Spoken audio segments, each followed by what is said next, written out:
ও ভাই আল্লাহ পাকের গজব তুমি কি বুঝিতে পারো না? মারহাবা আসতে না জোরে। আমি যদি মাঝে মাঝে এরকমের রিলেটেড কিছু গজল আপনাদের শোনাই, বেজার হবে না? বেশি জাবরায় গেছে, মানে সাউন্ডটা বেশি জাবরায় গেছে, ব্যালেন্স করে দিতে হবে। তো বন্ধুগণ, আসেন আমরা আর কথা না বলি, মহাগ্রন্থ আল্লাহর কোরআনের আলোচনায় যাই। ধৈর্য ধরে থাকতে পারবেন তো? ঠিক বেঠিকের আওয়াজ একটু জোরে করলে সমস্যা, আলহামদুলিল্লাহ সুবহানাল্লাহ জোরে করলে সমস্যা। শোনেন, আমি জোরে জোরে ওয়াজ করবো, চিল্লায় চিল্লায়, ঠিক না? আপনারাও চিল্লায় সুবহানাল্লাহ বলবেন। তা আমি জোরে আপনার ওয়াজ করার কারণে যদি আমি চা খাই, ইনশাআল্লাহ চা আপনারাও পাবেন। তাহলে আপনাদের একটু কমবে। আপনাদের চিল্লাইতে সমস্যা আছে? কথা বলেন, সমস্যা আছে? আর ভিতরে যারা বাদাম খাচ্ছেন, কোনো বাদাম খাওয়া যাবে না। এখন টোটালি খাওয়া খাই বন্ধ। এখানে একটা ক্লাস হবে। কি হবে বলেন তো? ক্লাস। আমি আপনাদের অ্যাজ এ টিচার আর আপনারা অ্যাজ এ স্টুডেন্টস। এখানে একটা ক্লাস হবে, উন্নত মানের ক্লাস। সেই ক্লাসে আপনারা ছাত্র আর আমি হচ্ছি টিচার। এখন পৃথিবীর কোন বিদ্যালয়ে কোন স্টুডেন্ট খায় না, খায় না? কি খায় না? যারা মাহফিল গ্রাউন্ডের বাহিরে আছে, তারা মনে মনে চিন্তা করছে আমরা তো শুনছি, আসলে ব্যাপারটা এমন না। আল্লাহ পাক বললেন, ওয়াইজা কুরিয়াল কোরআন, যখন তোমার সামনে কোরআনের তেলাওয়াত করা হয়, ফাস্তামিউ লাহু, তোমরা ওটা মনোযোগ সহকারে শুনবা। মনোযোগের ভিতরে দুইটা শব্দ আছে, যদি আপনি সন্ধি বিচ্ছেদ করেন, মন প্লাস যোগ ইজিক্যাল টু মনোযোগ। কথা বলতে হবে। টিচারের সাথে কথা বললে আপনারা শিখতে পারবেন বেশি বেশি। মন প্লাস যোগ ইজিক্যাল টু মনোযোগ। তাহলে এখানে শব্দ কয়টা? মন দুইটা, একটা হলো যোগ দাও আর একটা হলো মন দাও। সর্বপ্রথম আপনাকে যোগ দিতে হবে। কি দিতে হবে? যোগ দিতে হবে। তো আপনারা যারা বাহিরে আছেন, আপনারা কিন্তু যোগ দেন নাই। মুরগিতে যখন আপনার ডিম নিয়ে বসে বাচ্চা ফুটানোর জন্য, আপনার এই মুরগির পাখনার নিচে থেকে যদি একটা ডিম বেরোয় যায়, ওই বাচ্চা কি বেরোবে? কথা বলেন, বেরোবে? সুতরাং যারা মাহফিলের বাহিরে আছে তাদের অবস্থান আর আমাদের অবস্থান এখন এমন। তাদের অবস্থান আর আমাদের অবস্থান এখন এমন। সর্বপ্রথম যোগ দিতে হবে। 2 নাম্বার আপনাকে কি করতে হবে? মন দিতে হবে।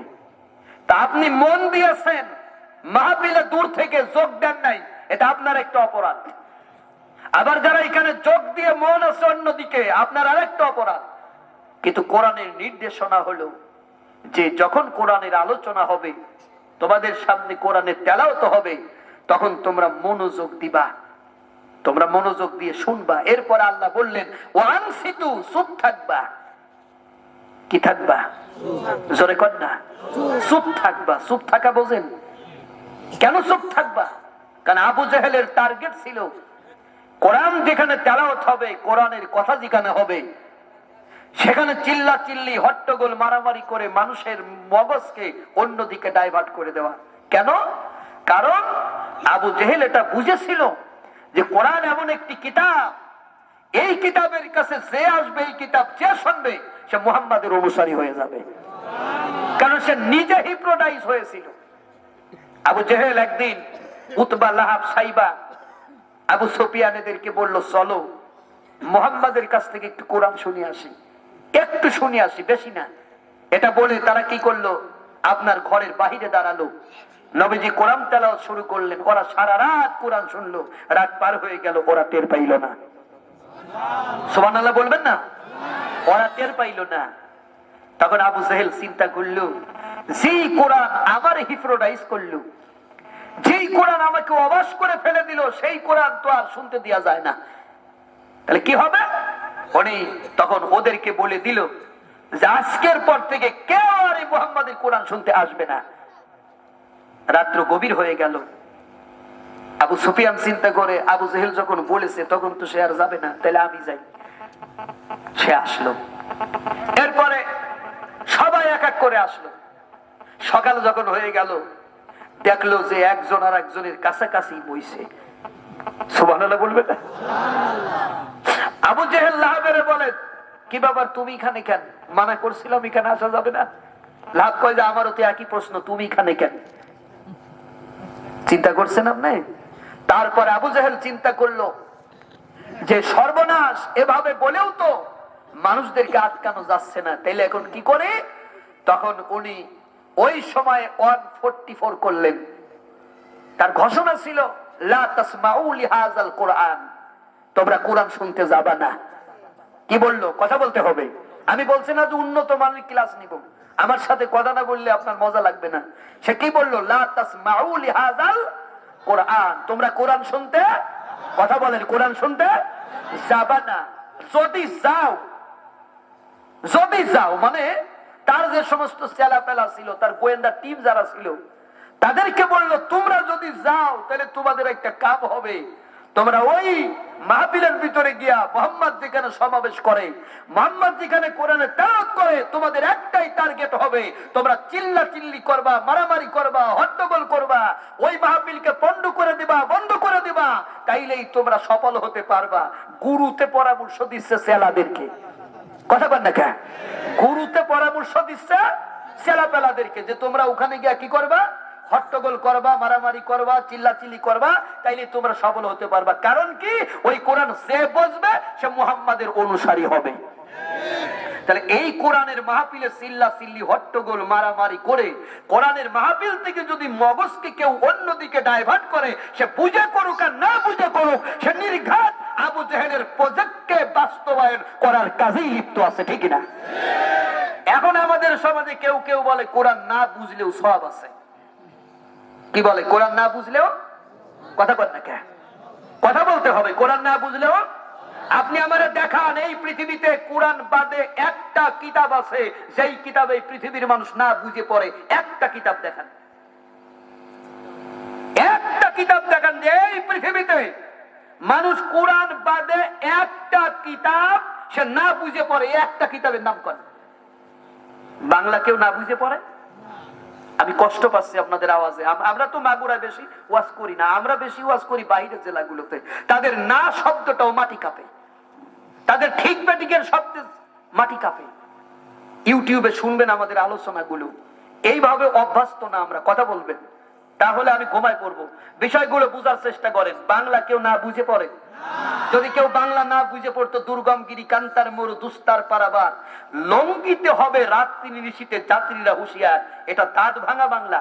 দুর্গমগিরি কান্তার মরু দুস্তার পারাবার। তোর বাপের ক্ষমতা আছে, তুই বাংলা না বুঝে এই বাংলা বুঝবি?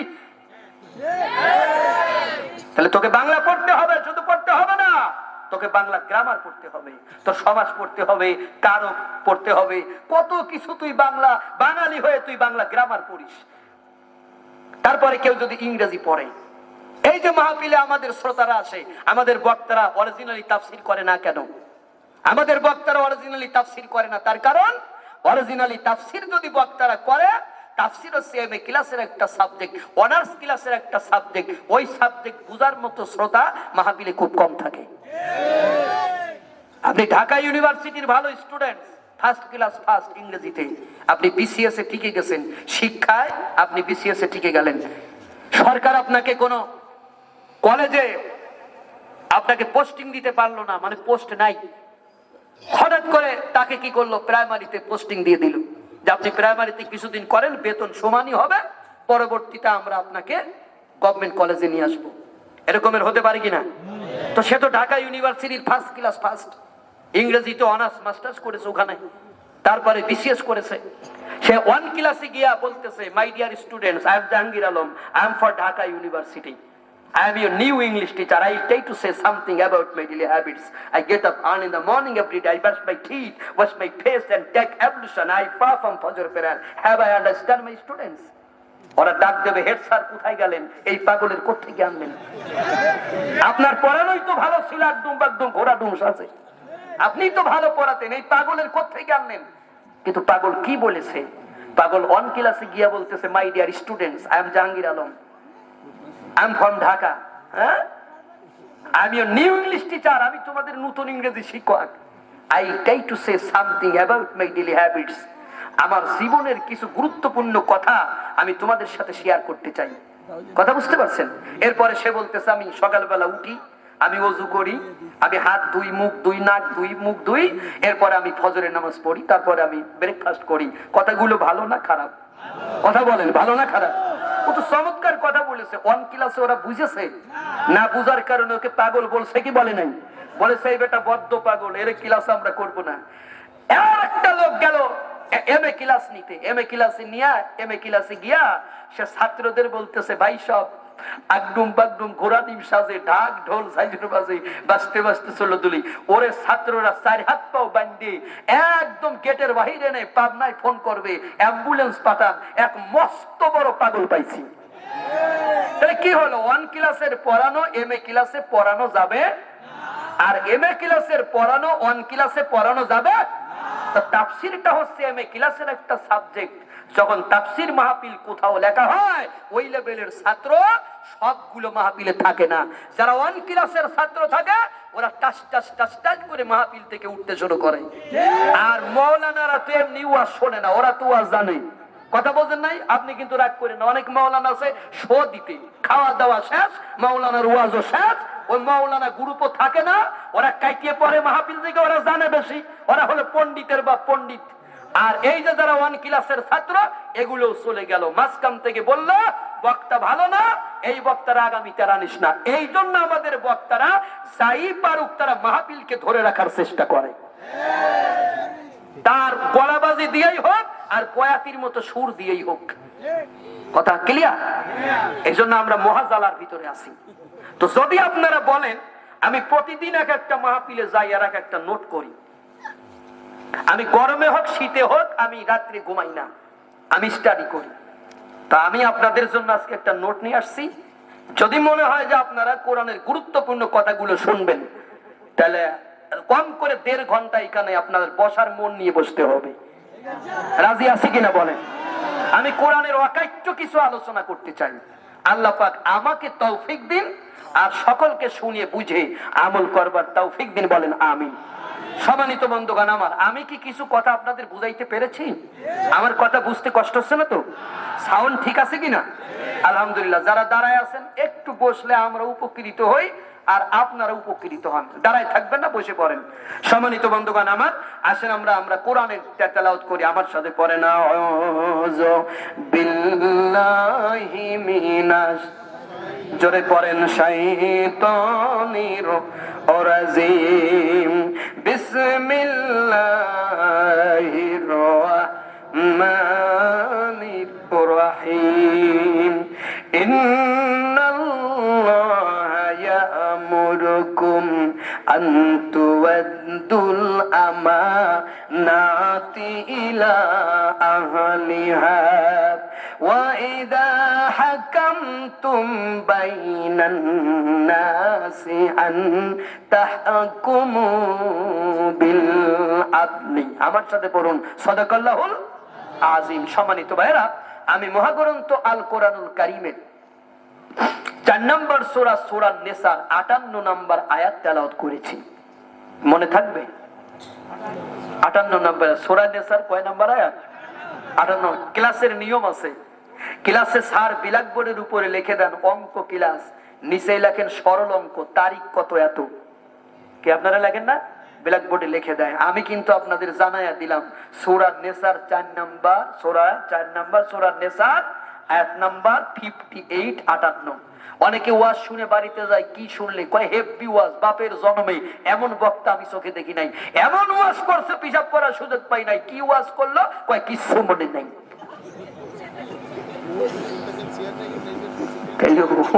কি জন্য গেছিল? ঘোড়ার ঘাস কাটতে। যদি আপনি ক্লাস করে 2 সাইডে কথা যদি আপনি না শেখেন তাহলে হবে? সম্মানিত ভাইরা আমার, তো এখানে আল্লাহ রাব্বুল আলামিন বলছেন, ইন্নাল্লাহা, নিশ্চয়ই আল্লাহ, ইয়া'মুরুকুম, তোমাদের আদেশ দিচ্ছেন। আদেশ নিশ্চয়ই নফল না, এটা ফরজ। এটা কি বলেন তো? ফরজ। আল্লাহ তোমাদের আদেশ দিচ্ছেন, আন তুআদ্দুল আমানাতি ইলা আহলিহা, আমানত সমূহ তার প্রাপকের নিকট পৌঁছিয়ে দাও, ন্যায্য লোকের কাছে তুলে দাও। এরপর আল্লাহ বলতেছেন ওয়া ইজা হাকামতুম, যখন তোমরা বিচার ফায়সালা করবে বাইনান নাস, মানুষের ভিতরে আত্তাহকুমু বিল আদলি, ন্যায় বিচার করবে। সুবহানাল্লাহ, আসতে না জোরে। এখানে দুইটা অর্ডার আছে। কয়টা অর্ডার?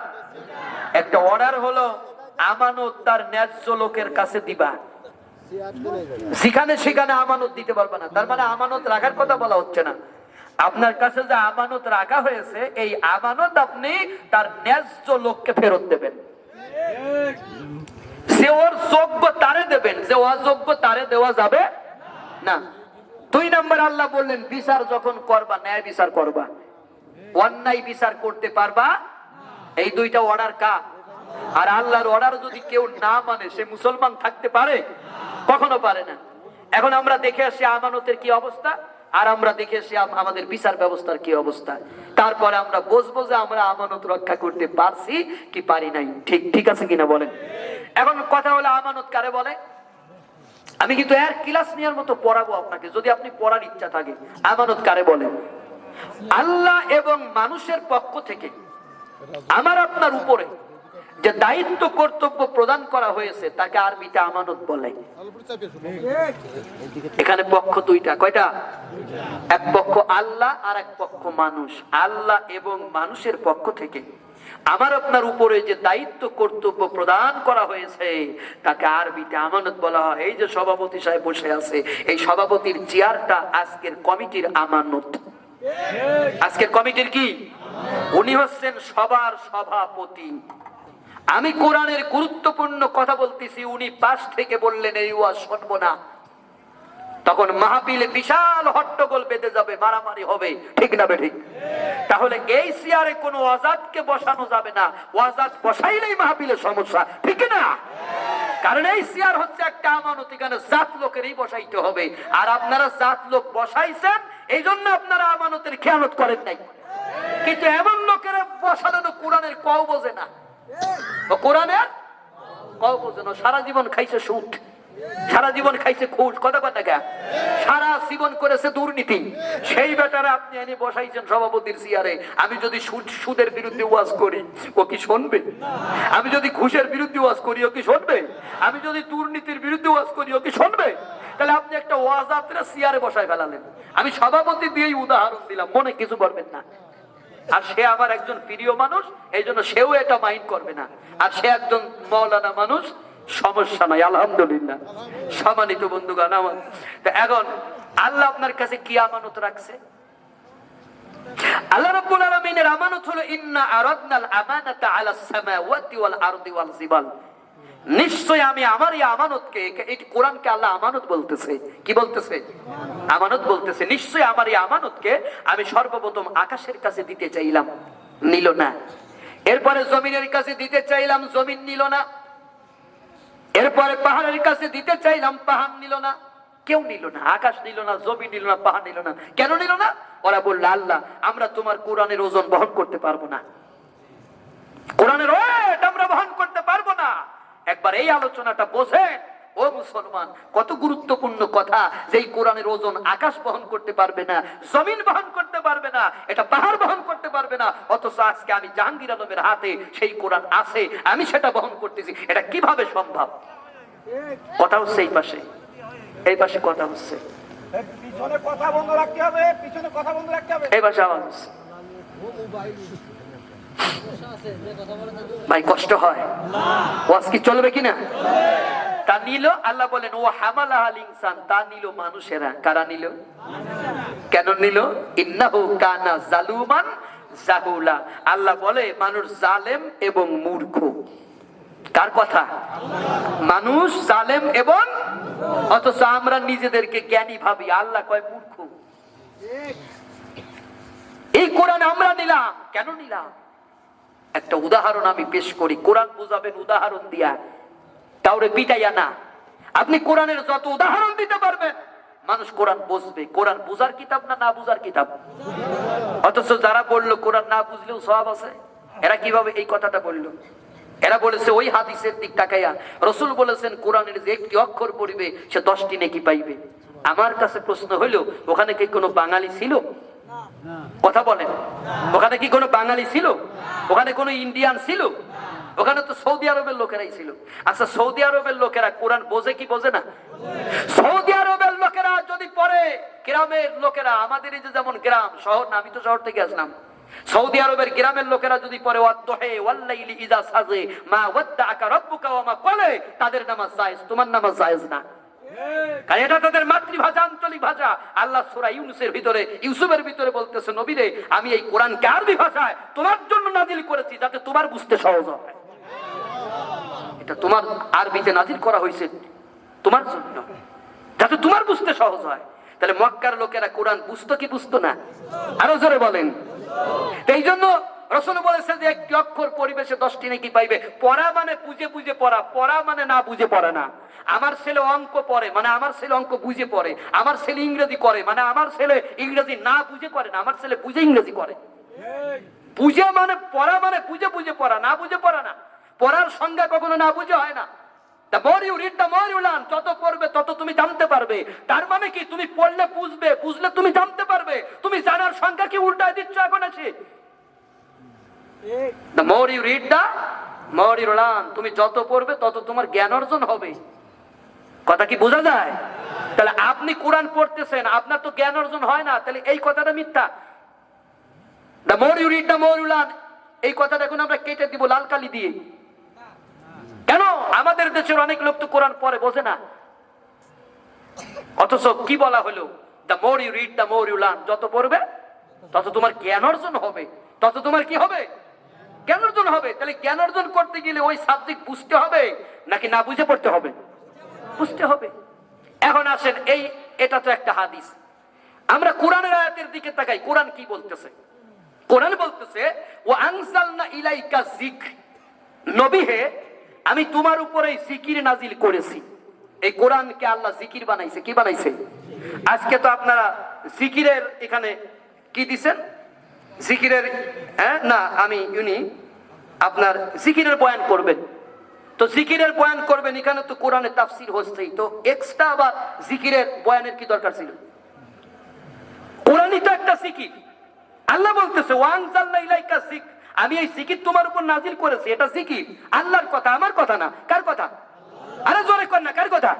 তা আমি এখন যা বলতেছি এটা তো জিকির হচ্ছে, কিন্তু আপনারা কি করলেন? আমি এই পোস্টার গুলো সব জায়গায় দেখি জিকিরের বয়ান করবেন। কিসের সেই বয়ানটা? জিকিরের কোন বয়ান? একটা লোক যদি কোরআনের শুধু সূরা ফাতিহার তাফসীর করে, সে তো ওখানে জিকির করতেছে। কিন্তু জিকির মানে কি শুধু স্মরণ করা? জিকিরের তো অনেক অর্থ আছে। জিকিরের একটা অর্থ হয় স্মরণ করা। তো আল্লাহকে তো আমি সব সময় স্মরণ করি। আমি কোর্টে বসেও স্মরণ করি, আমি যখন বিল্ডিং বানাই তখন আমি স্মরণ করি, যখন আমি রুগী দেখি হসপিটালে বসে তখন আমি স্মরণ করি, আমি যখন ভ্যান চালাই তখনও স্মরণ করি, আমি যখন লাঙ্গল চালাই তখন আমি স্মরণ করি। এই স্মরণটা হবে কোন স্মরণ? আপনি একজনের জমির ভিতর দিয়ে 3 হাত ঢুকায় দিয়ে আপনি লা ইলাহা ইল্লাল্লাহ সুবহানাল্লাহ বললে আপনার হবে? আপনার স্মরণ হলো ওই আইলের ওই পাশে যাওয়ার ক্ষমতা আপনার নাই, আপনার এখানে স্টপ হতে হবে। এইটাই তো আপনার স্মরণ। আপনি একজনকে বিনা কারণে ফাঁসি দিলেন, একজনকে বিনা কারণে আপনি যাবজ্জীবন দিয়ে দিলেন, আর আপনি সন্ধ্যার সময় আল্লাহর স্মরণ করতেছেন, সুবহানাল্লাহ সুবহানাল্লাহ সুবহানাল্লাহ আলহামদুলিল্লাহ আলহামদুলিল্লাহ। এটা কি করে হলো? আপনার জিকির তো কোর্টে হবে। যখন আপনি রায় দিচ্ছিলেন তখন আপনার চিন্তা করা উচিত ছিল, আল্লাহ রাব্বুল আলামিন বলেছেন, ওয়া ইযা হাকামতুম বাইনান নাস, তুমি যখন বিচার ফায়সালা করবে মানুষের ভিতরে, আর তখন কি করবে? আন তাহকুমু বিল আদলি, তুমি ন্যায় বিচার করবে। এই স্মরণটাই ছিল সবচেয়ে বড় স্মরণ। আপনি তো সেই স্মরণ করেন নাই, আপনি তো সেই স্মরণ করেন নাই। আপনি বিল্ডিং বানাচ্ছেন বাঁশ দিয়ে, রড দেন নাই। কি দিয়ে বিল্ডিং বানাচ্ছেন? আপনি বাঁশ দিয়ে বানাচ্ছেন বিল্ডিং, রড দেন নাই। ওই বিল্ডিং যে ভেঙে পড়ে যাবে, মানুষগুলো মরবে, এই স্মরণটা করে তখন যদি আপনি নিয়ম মাফিক আপনি রড দিতেন, এটাই তো ছিল সবচেয়ে বড় জিকির। আপনি তো এ জিকির করেন নাই। আপনি এ জিকির না করে আপনি যদি সুবহানাল্লাহ পড়েন তো আপনার কিসের জিকির? তো এই কথাগুলোই আল্লাহ কোরআনের ভিতরে বলেছে, এটাই তো স্মরণ। এটা কি? কষ্ট হচ্ছে আপনাদের? এটাই তো স্মরণ। তো এখন আমাদের দেশে এটা হচ্ছে, বা আমাদের লোকদেরকে হুজুররা ডেকে তারা কিছু জিকির করায় মানুষের মনকে নরম করার চেষ্টা করতেছে, যাতে আল্লাহ আল্লাহ করলে, সুবহানাল্লাহ বললে অন্ততপক্ষে ওই টাইমটা মানুষের একটু মনটা নরম হয়ে যায়। এই জন্য তারা আল্লাহ আল্লাহ সুবহানাল্লাহ সুবহানাল্লাহ করতেছে। কিন্তু পুরা কোরআনের মাহফিলটাই একটা জিকিরের মাহফিল। কিসের মাহফিল? জিকিরের মাহফিল। তাহলে আমি যেটা করতেছি এটাও জিকিরের বয়ান হচ্ছে, আর উনি যেটা করে গেছেন ওটাও জিকিরের বয়ান হচ্ছে। সুতরাং স্পেসিফিকলি আপনারা একদম আইডেন্টিফাই করে জিকিরের বয়ান হবে এইটুক। আর আমরা কি এখন ঘোড়ার ঘাস কাটবো নাকি?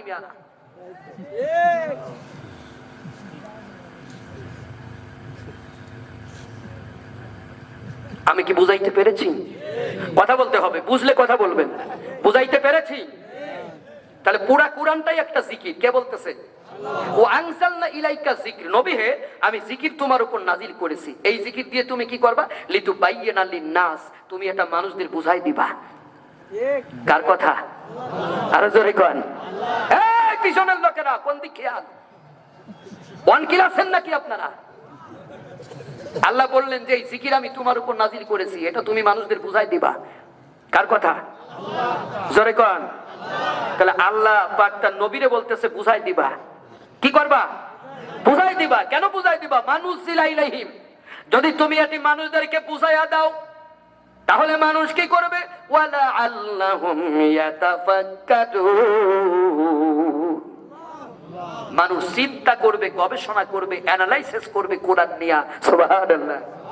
তাহলে কোরআন অ্যানালাইসিসের কিতাব, গবেষণার কিতাব, চিন্তার কিতাব, প্রজ্ঞাশীলদের কিতাব। আল্লাহ বলে দিচ্ছে। তাহলে কোরআনের ব্যাখ্যা তুমি কি করেছো জাতির কাছে? এটা তো গেল একটা আয়াত। এরপরে আল্লাহ রাব্বুল আলামিন আবার বলতেছেন ওয়ালাকাদ সাররাফনা লিন-নাস বিহাযাল কুরআনি মিন কুল্লি মাসাল, নবী হে আমি এই কোরআন তোমার উপরে অনেক উদাহরণ দিয়া, এক্সাম্পল দিয়া, উপমা দিয়া বিশদ ভাবে বর্ণনা করেছি যাতে আমার বান্দারা বোঝে। সুবহানাল্লাহ। আল্লাহ কয় যে যাতে আমার বান্দারা বোঝে। আর ও মৌলবী কইলো না বুঝলেও সব আছে। ও মৌলবী তুই আবু জাহেলের এজেন্ডা বাস্তবায়ন করে বেড়াচ্ছিস। কারণ আবু জাহেলের টার্গেটই ছিল পাবলিকদের কোরআন বুঝতে দেওয়া যাবে না। এখন কিছু ভ্যান চালক বলবে হুজুর আমি বাংলা, ইংরেজি, ভূগোল, বিজ্ঞান পারি না, আমি কোরআন কেমনে বুঝবো? এই জবাব আল্লাহরে দেবেন, আমারে দেওয়ার দরকার নাই। আল্লাহ যদি আপনারে বলে 6টা ছেলে মেয়ে বানাইছো, কোন বুদ্ধিতে বানাইছো বলো? তুমি ভ্যান চালাতে 1 টাকা কম নিতে না পারলে 2 টাকা বেশি নিতে, এই বুদ্ধি তোমার কোন জায়গা ছিল?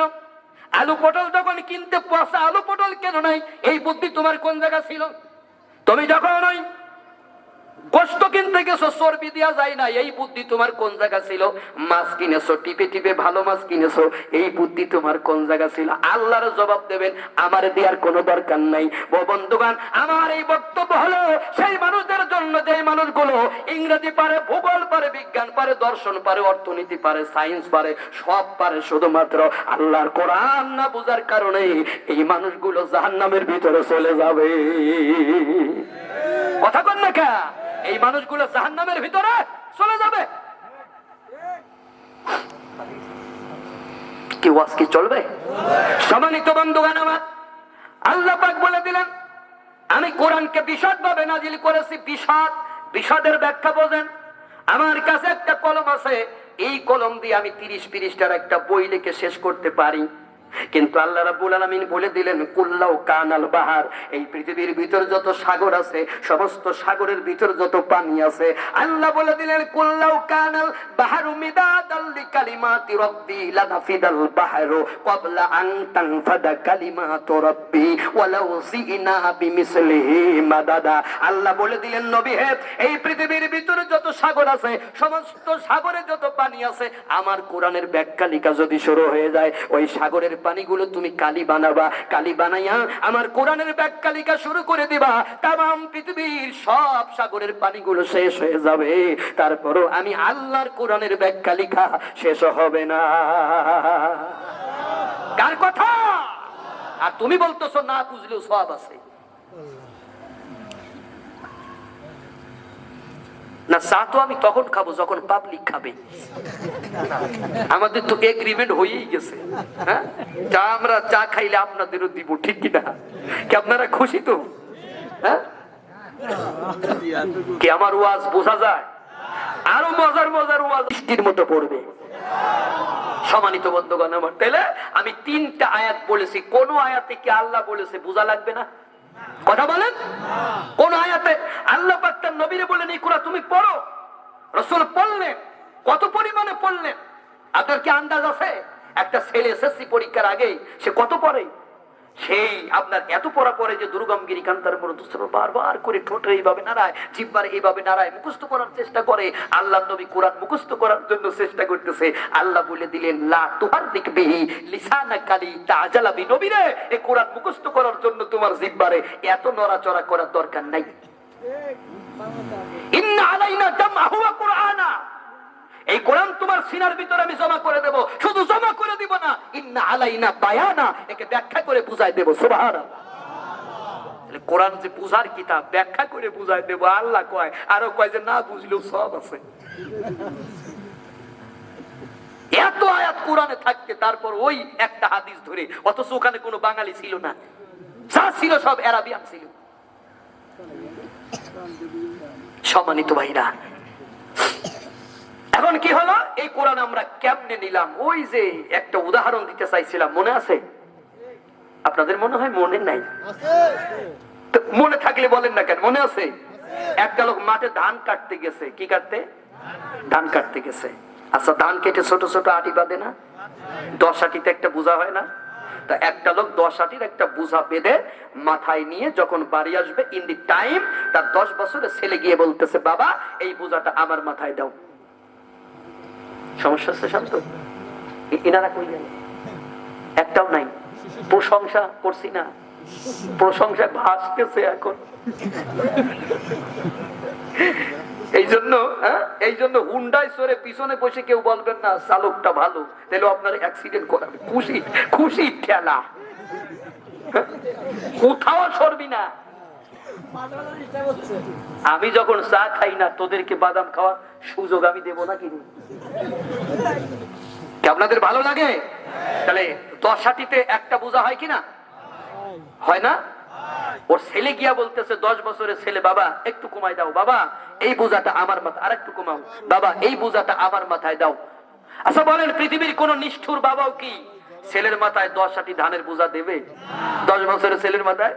ছেলে বললো, বাবা ধান না নিয়ে যাওয়া যাবে না। বাবা ছেলের মাথায় 1 আটি দিয়েছে, 1 আটি ধান নিয়েও ছেলে উষ্টা খাচ্ছে। উষ্টা খাওয়া বোঝেন তো, মানে শীত হয়ে পড়ে যাওয়া। বাবা ধরতে গেছে, ছেলে বলে ডোন্ট টাচ, টাচ করা যাবে না। বাবা মহাজালার ভিতর পড়ে গেল, নিজের মাথায় 10 আটি, ছেলেকে নিয়ে বাড়ি যাইতে পারে না।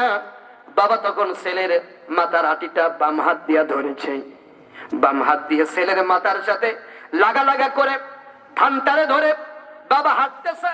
বাবার মাথায় 10 আটি ডান হাত দিয়ে ধরা, ছেলের মাথারটা বাম হাত দিয়ে ধরা। ছেলে হাতে আর বলে, বাবা আমি কত বড় হয়ে গেছি, ধান নিয়ে শিখে গেছি।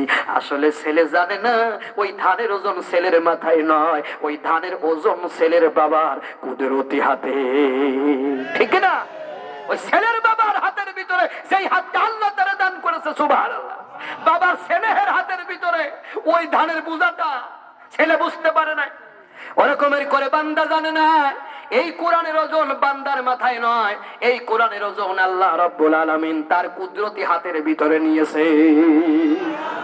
নাহনু নাযালনা যিকরা ওয়া ইন্না লাহু লাহাফিজুন, কোরআন নাযিল করেছে আল্লাহ, সংরক্ষণ করবে কে? এখানে কি মানুষের কোনো দায়িত্ব আছে? নাই। তাহলে এটা হলো অনেক কোরআন নিয়ে অনেক আলোচনা ছিল, করি না, সামনে আগাই, অনেক ওয়াজ আছে। তাহলে এটা আল্লাহর কাছে আমানত, আল্লাহ এটা আমাদের কাছে বান্দার কাছে আমানত রাখছে। এই আমানতের খিয়ানত তারা করেছে যারা কোরআন পড়ে না। 1 নম্বর খিয়ানতকারী যারা কোরআন। আমাদের সমাজে দেখবেন এমনও মুসল্লি আছে, মনে হয় মানে মাথায় টুপি দিয়েছে, বড় পাঞ্জাবি গায়ে দিয়ে, হাজি তুয়ালি মাথায় দিয়ে, আপনার যখন রাস্তা দিয়ে যায় মনে হয় আল্লাহর ওলি সপ্তম আকাশ ফাটিয়ে মাটির উপর পড়েছে। এই আল্লাহর ওলি যখন মসজিদে গিয়ে নামাজ পড়ে,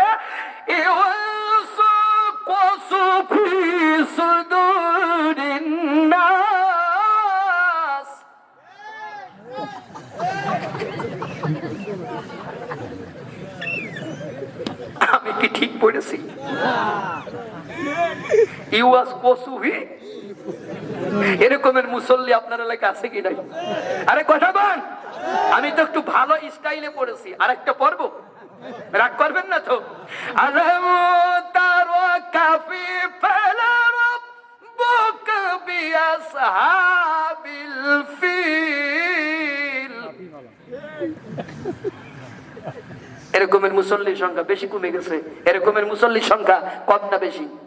আরো জোরে কর আলহামদুলিল্লাহ রাব্বিল আলামিন, কুল হুয়াল্লাহু আহাদ। যদি বলেন ভুল পড়ো কেন, বলবে মুখ্য সূক্ষ্ম মানুষ যত কি আর বুঝি, যা পারি তাই বলি। ওই যে তখন ওই কথা বলবেন, 10টা ছেলে হয়েছে, এই বুদ্ধি কে দিছিল? আলু পটল কোন, এই বুদ্ধি কে দিছিল? ভাইয়ের জমি ফাঁকি দিয়েছো, এই বুদ্ধি কে দিল? তুমি তোমার মেয়ের সম্পত্তি ফাঁকি দিলে, বুদ্ধি তোমারে কে দিল? আসলে ব্যাপারটা হলো তোমার কাছে কোরআনের গুরুত্ব নাই। তুমি ইংরেজির মাস্টারকে দাও 2000 টাকা, তুমি অঙ্কের মাস্টারকে দাও 2000 টাকা, তুমি হারমোনিয়ামের মাস্টারকে দাও 5000 টাকা, আর তুমি কোরআনের মাস্টারকে দাও 50 টাকা। 8 মাস বাকি। আস্তে কয় মাস বাকি? যদি মোল্লা টাকা চাইতে চায়, আমুরিয়ার হাটে গেল বা কুল্লের হাটে গেল,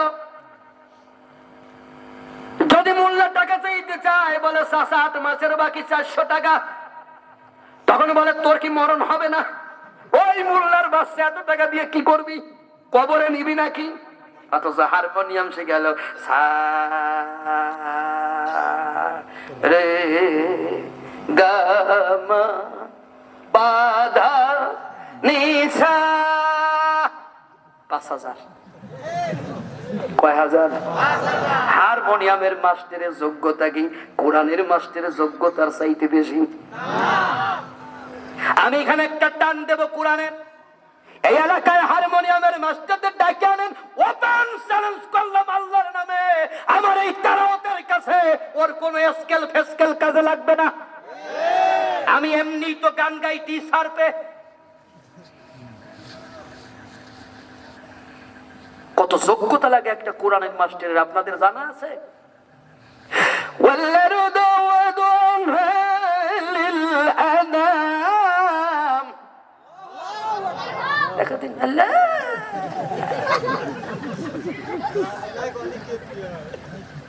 ভাব দেখো দিন, চলেন আমার সাথে চুয়াডাঙ্গা, চলেন আমার সাথে মেহেরপুর, চলেন আমার সাথে কোটচাঁদপুর। এরা আল্লাহু আকবার শব্দ করবে, আল্লাহু আকবার শব্দে মঞ্চের বাস কাঁপবে। কারণ কি জানেন? ওদের ভিতরে আন্দোলন স্পিড আছে, ওদের ভিতরে কোরআনের স্পিড আছে, পাওয়ার আছে। এই স্পিড মানে দোকানের স্পিড না, এটা কোরআনের স্পিড। আচ্ছা, আমি তো মাগুরার ছেলে, আমি বাহিরে গিয়া মনে মনে কষ্ট পাই, আরে আমার এলাকার লোক যদি এমন উজ্জীবিত হইতো কতই না ভালো হইতো। তা আজকে আমরা শুরু করি না, বলেন তো আল্লাহু আকবার। আল্লাহু আকবার। বাস এই তো হইছে। কৃপণতা কিসের? কণ্ঠ দেশে কে? মুখ দেশে কে? আমরা শুকরিয়া আদায় করতেছি কার? তাহলে আর একটু তেলাওয়াত করে বুঝাই, হারমোনিয়ামের মাস্টারের যোগ্যতা বেশি না মৌলবীদের যোগ্যতা বেশি? বুঝাবো?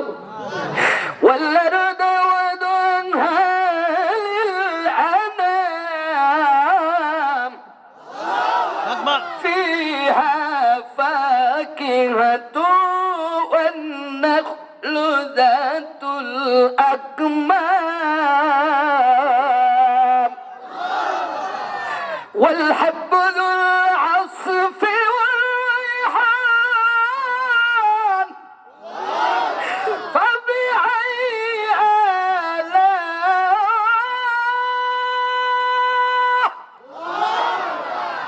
এবার নিয়ে আসেন হারমোনিয়াম, আইনি টেপের। এখন টিপে ওর যে আপনার 42টে পর্দা আছে, 42টে পর্দার ভিতরে বিভিন্ন সার্প আছে, এফ সার্প, টি সার্প, ই সার্প, বিভিন্ন সার্প আছে। তো আমি সবসময় গান গাই হচ্ছে ডি সার্পে, মানে আমি বুঝি, আমি তাল বুঝি। তো এখন বিষয় হলো যে আমি চাই যে লা বলে উপরে গেছি, ওদের এই 42 পর্দায় আর হবে না, ওদের 42 পর্দায় আর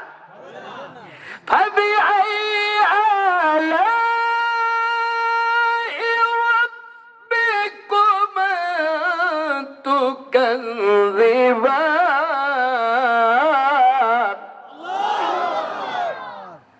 অথচ আমাদের মাসে দেয় 50 টাকা, 8 মাস বাকি। তাইলে তো তোমার কোরআন কোরআন পড়া ওই রকমেরই হবে। ইউয়াস কোসো হেসুদুরিন নাস। তুমি এতে আর ভালো পড়া কি শিখবা? তুমি লাগাইছো গাজার গাছ, আপেল খাবা। কি লাগাইছো? গাজার গাছ, আপেল খাওয়া যাবে না, গাজাই খাইতে হবে।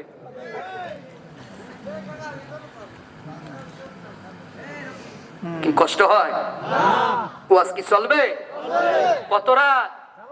না, সারা রাত তো করবো না। হ্যাঁ, আপনাদের একদিন আর আমাদের কিসের 10 দিন? মাসে 40 দিন। মানে এমন এমন দিন আছে যে এক এক দিনে আমরা 2টা মাহফিল করি। তো এই জন্য বেশি গলাবাজি করা যাবে না।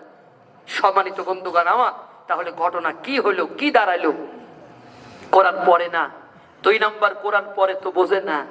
3 নাম্বার, কোরআন বোঝে তো নিজের জীবনের সাথে তা মিলাই না। যেমন একজন সকালবেলা কোরআন পড়লো, কি পড়লো? ইয়া আইয়ুহাল্লাযিনা আমানু লা তাকুলুর রিবা, হে ইমানদাররা সুদ খাইও না।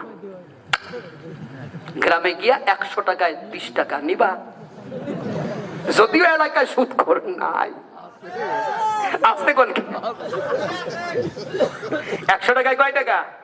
ওকে কোরআন পড়ে না। বাংলাদেশের এক বয়াতি একটা গান গাচ্ছে। বয়াতিরা সাধারণত ভালো গান গায় না, আলতু ফালতু গান গায়। তুই বয়াতি একটা গান গাচ্ছে, তার গানটা এমন, আমি আপনাদের শোনাবো। আমরা বাংলার মুসলমান, সকাল সন্ধ্যা পড়ি কোরআন, গবেষণার নাই কোনো জ্ঞান এই ভব মাজারে, এই ভব মাজারে। বয়াতি গান গাচ্ছে। আমরা বাংলার মুসলমান, সকাল সন্ধ্যা পড়ি কোরআন, গবেষণার নাই কোনো জ্ঞান এই ভব মাজারে, এই ভব মাজারে। নজরানা কয় খতম পড়ে, নজরানা খতম বোঝেন? হাফেজ সাহেবের কাছ থেকে শুনিয়ে না। নজরানা কয় বিসমিল্লাহির রাহমানির রাহিম, আলহামদুলিল্লাহি রাহমানির রাহিম, আলিফ লাম মিম যালিকাল কিতাব। 3 খতম। দেখেন না, এখন টিভিতে কেউ কেউ কয় আমি 3 খতম দিছি। কয় খতম? আমরা বাংলার মুসলমান, সকাল সন্ধ্যা পড়ি কোরআন, গবেষণার নাই কোনো জ্ঞান এই ভব মাজারে, এই ভব মাজারে। নজরানা কয় খতম পরে, ওর নেকির পাল্লা গেছে ভরে, নেকির পাল্লা গেছে ভরে। ওরা কি পড়লো ও নিজে বুঝলো না, আর বুঝলো না শুনলো যারা। ঠিক কিনা বলেন? ইমাম বোঝে না, পিছনে যে কয়টা দাঁড়াইছো কয়টাও বোঝে। হেরেম শরীফে আপনি নামাজ পড়বেন, হেরেম শরীফের ইমামেরা যখন নামাজ পড়ান, ইমাম মাঝে মাঝে কাদের, মুক্তাদিরা চিৎকার দিয়ে দিয়ে কাঁদে। ইমাম কাঁদে কেন? ইমাম কাঁদতেছে, ইমাম সূরা পড়তেছে, যা উলকু ফিহা সামিউ লাহা শাহীকা ওয়া কি জানে ওয়া তাফুর। যখন ক্ষুধার্তদেরকে জাহান্নামের দিকে নিয়ে যাওয়া হবে, তখন তারা জাহান্নামের উৎক্ষিপ্ত আওয়াজ শুনতে পাবে। তাকাদু তামাইয়াসু মিনাল গায়জ, সেদিন জাহান্নাম কোঁদে ফেটে পড়বে, রাগান্বিত হয়ে যাবে। এই কারণে ইমাম জাহান্নামের ভয়ে চিৎকার দিয়ে দিয়ে কাঁদতেছে। হেরেম শরীফের মুসল্লিরা চিৎকার দিয়ে দিয়ে কাঁদে। আর আমার বাংলাদেশে ইমামও কাঁদে না, মুক্তাদিও কাঁদে না। আরো বরং মুক্তাদিরা মশা মারে, ঠাস ঠাস করে। কি মারে? মশা মারে। আমার আলোচনা বাস্তবের সাথে মিল আছে কিনা? কথা বলেন, মিল আছে কিনা বন্ধুগণ আমার? এখন বিষয় হলো, কোরআন বুঝলেও বাস্তবের সাথে মিল করে করে না। এর সবগুলো আমানতের খেয়ানতকারী, আমানতের খেয়ানতকারী। আরো অনেক আমানত আছে। আর একটা আমানত হলো বাদী বিবাদী বিচারকের কাছে আমানত। বাদী বিবাদী বিচারকের কাছে কি জীবনে শুনেছেন এ কথা? বাদী বিবাদী বিচারকের কাছে কি আমানত? কার আমানত? আল্লাহর আমানত। বিচারক কার প্রতিনিধি? রিপ্রেজেন্টেটিভ অফ আল্লাহ, আল্লাহর প্রতিনিধি। সে দুনিয়াতে করে সেমিফাইনাল, কোয়ার্টার ফাইনাল, আর ফাইনাল বিচার করবে কে? কে করবে? কেন করবে? কারণ master of the day of judgement, তিনি বিচার দিনের মালিক। সুবহানাল্লাহ, আসতে না জোরে। তাহলে ওই বাদী বিবাদী দুজনই কি বিচারকের কাছে কি আমানত। আর এই আয়াত আল্লাহ কেন নাজিল করলেন? এই আয়াত আল্লাহ কেন নাজিল করলেন আমি আপনাদের বুঝাবো। এই আয়াত আল্লাহ নাজিল করে নবীরে বললেন, ও নবী, ইহুদিরা যা করেছে তোমরা কিন্তু তা করবে না। ইহুদিরা কি করেছে? ইহুদিরা তাদের পতনের সময়ে, মানে পতনের একটু আগে এসে তারা তাদের রাজনৈতিক পদ এবং ধর্মীয় পদগুলো এমন লোকদের মাঝে বন্টন করেছিল, সেই লোকগুলো ছিল তাদের ভিতরে 5টা বেগুন ছিল। বেগুন মানে যেই বেগুন খান এই বেগুন না, গুণের পরিবর্তে বেগুন, ঠিক না? গুণের পরিবর্তে বেগুন। ওদের ভিতরে 5টা, মানে গুণ ছিল না, 6টা গুণ ছিল না। 1 নম্বর ওরা ছিল অযোগ্য। কি ছিল? সেই লোকগুলোর রাজনৈতিক পদ দিল, ধর্মীয় পদ দিল। 2 নম্বরে ওরা ছিল সংকীর্ণ মনা। সংকীর্ণ মনা মানে ছোট জাতের মানুষ, জীবনে বাপ দাদা কোনোদিন চেয়ারে বসে নাই, হঠাৎ করে 5 তলা একখান চেয়ার পাইয়া নিজেরে মনে করে আমি কি হনুরে, সে আর কাউকে মানে না। কথা বল না কেন? 3 নম্বর সে ছিল আপনার দুশ্চরিত্র। দুশ্চরিত্র বোঝেন? নেতা দুশ্চরিত্র হয়। এই যে আমাদের সরকার ক্যাসিনো ফ্যাসিনোর জন্য অনেকের গ্রেফতার করে জেলখানায় ঢুকাইছে, ওরা সবগুলো দুশ্চরিত্র। কথা বল না কেন? ওরা সবগুলো কি ছিল? দুষ্ট। সবগুলো আটকাইছে জেলখানায়। তারপরে এটা হচ্ছে 3 নাম্বার গেল। 4 নাম্বার ওরা ছিল দুর্নীতি পরায়ণ, মানে দুর্নীতিতে হ্যান্ডিক। যার বাজারের ব্যাগ টানার ক্ষমতা ছিল না, 200 টাকা ছিল না, সে হয়ে গেল 2000 কোটি টাকার মালিক। দুর্নীতি পরায়ণ। তারপরে ওদের আরেকটা গুণ ছিল, ওরা ছিল খেয়ানতকারী, মানে জনগণের সাথে যা ওয়াদা করতো তা পালন করতো না। যদিও আমাদের দেশে এই লক্ষণ অনেক জায়গায় দেখা যায়, আপনাদের এলাকায় আমি আসি না তাই জানি না, যে অনেক এলাকায় নির্বাচনের 2 মাস আগে নেতাজি বাড়িতে বাড়িতে যায়, গিয়া ঠক ঠক করে আওয়াজ করে ওরে ঘুম থেকে তুলে বলে বাবাজি ভোট দেবেন তো তুমি বাস করলে কি হবে, এই রাস্তাটা আপনার অটো করে দেবো, কোনো চিন্তা নাই, পিচ ঢালাই করে দেবো, একদম সে বোম্বের হিরোদের মতো চলবেন। কথা বুঝেছেন? ওয়াদা করে চলে আসলো। চাচা যাইয়া সিল মারিয়া দিল। এবার নির্বাচিত হয়ে যাওয়ার পরে উনি কালো গাড়িতে যাচ্ছেন। এবার রাস্তার মোড়ে পাবলিক দাঁড়ায়, বললো স্যার একটা ফুলের মালা নিয়ে যান। স্যার আর নামে না, গাড়ির ভিতরে বসে আছে। চারিদিক থেকে পাবলিক ঘেরাও করেছে। উনি কালো গিলাস খুলে, এইবার গিলাস খুলে যাওয়ার পরে গাড়ি ফাঁকা। উনি এই পাশে 5 আঙ্গুল উঁচু করে হাত দেখাই দিল, এই পাশে 5 আঙ্গুল উঁচু করে হাত দেখাই দিল। জনগণ খুশি হয়ে বলল চল চল, আমাদের নেতা আমাদের টাটা দেশে। ওরা বোঝে না ওইটা টাটা না, ওইটার মানে হলো ভাই সব 5 বছর পর আইছিলাম, আল্লাহ যদি বাঁচায় রাখে ইনশাল্লাহ আগামী 5 বছরের ভিতর আর দেখা হবে না। যদিও এরকম লোক আপনাদের এলাকায় নাই, আপনারা কষ্ট পাবেন না, এটা অন্য, আমি বানি ইসরাইলদের কথা বলতেছি। কষ্ট হচ্ছে? ওয়াজ কি চলবে? এই ওয়াজ গুলো সমাজের জন্য দরকার আছে কি নাই? ওরা ছিল ওয়াদা খিলাফকারী। 6 নম্বর ওরা ছিল ব্যভিচারী। এই গুণগুলো যাদের ভিতরে ছিল, এই লোকগুলোর তারা ধর্মীয় পদে দিল, রাজনৈতিক পদে দিল। ও আমার এলাকার মানুষের, আমার বাবাজিরা, যদিও আমি রাজনৈতিক কোন নেতা না, রাজনৈতিক বক্তব্য আমি দেব না, কিন্তু ধর্মীয় 2 সাইডে কথা বলার অধিকার আমার আছে কিনা বলেন? আইবান ইসরাইলেরা তাদের ধর্মীয় পদগুলো যাদের দিয়েছিল, 1 নাম্বার ছিল তারা অযোগ্য, 2 নাম্বার তারা ছিল সংকীর্ণ মানা, 3 নাম্বার তারা ছিল দুশ্চরিত্র, 4 নাম্বার তারা ছিল খেয়ানতকারী, 5 নাম্বার তারা ছিল দুর্নীতি পরায়ণ, 6 নাম্বার তারা ছিল ব্যভিচারী। এই রকম মানুষগুলোর তারা ওই মসজিদের সভাপতি বানাই দিল, মাদ্রাসার সভাপতি বানাই দিল, গোরস্থানের সভাপতি বানাই দিল, হেফজখানার সভাপতি বানাই দিল। বর্তমান বাংলাদেশের অনেক মসজিদগুলোতে তাকান, এই মসজিদের সভাপতি যারা বসে আছে, এই সভাপতি কয়জন আলেম আছে আমার আপনারা বলেন? মসজিদের সভাপতি হয়ে বসে আছে, সভাপতি হলো কেমনে? সারা জীবন ভরে সুদ খাইছে, ঘুষ খাইছে, পরের সম্পদ মেরে খাইছে। বুড়া কালে এতিমের সম্পদ মেরে খেয়ে বুড়া কালে 3 লাখ টাকা 3.5 লাখ টাকা খরচ করে মক্কায় চলে গেল। লালন ফকির গান লিখেছে, যদিও আমি লালনের গোষ্ঠীর লোক না, তার আখড়ায় জীবনেও যাই নাই, তারপরে গানের সামান্য একটু অংশ আপনাদের শোনাই। লালন ফকির সে বলতেছে, বাড়ির কাছে হয় না খবর, কি খুঁজতে যাও দিল্লি লাহোর। উনি আসলে দিল্লি লাহোরের কথা বলতে চাই নাই, উনি বলতে চাইছিলেন বাড়ির কাছে হয় না খবর, কি খুঁজতে যাও মক্কা মদিনা। উনি চিন্তা করলেন, আমি যদি ডিরেক্টলি মক্কা মদিনার কথা বলি, এদেশের মানুষরা ধর্মীয় ইস্যুতে বড়ই সেনসিটিভ, এরা আমাকে পিটায় হাড্ডি গুড্ডি ভেঙে ফেলে দেবে।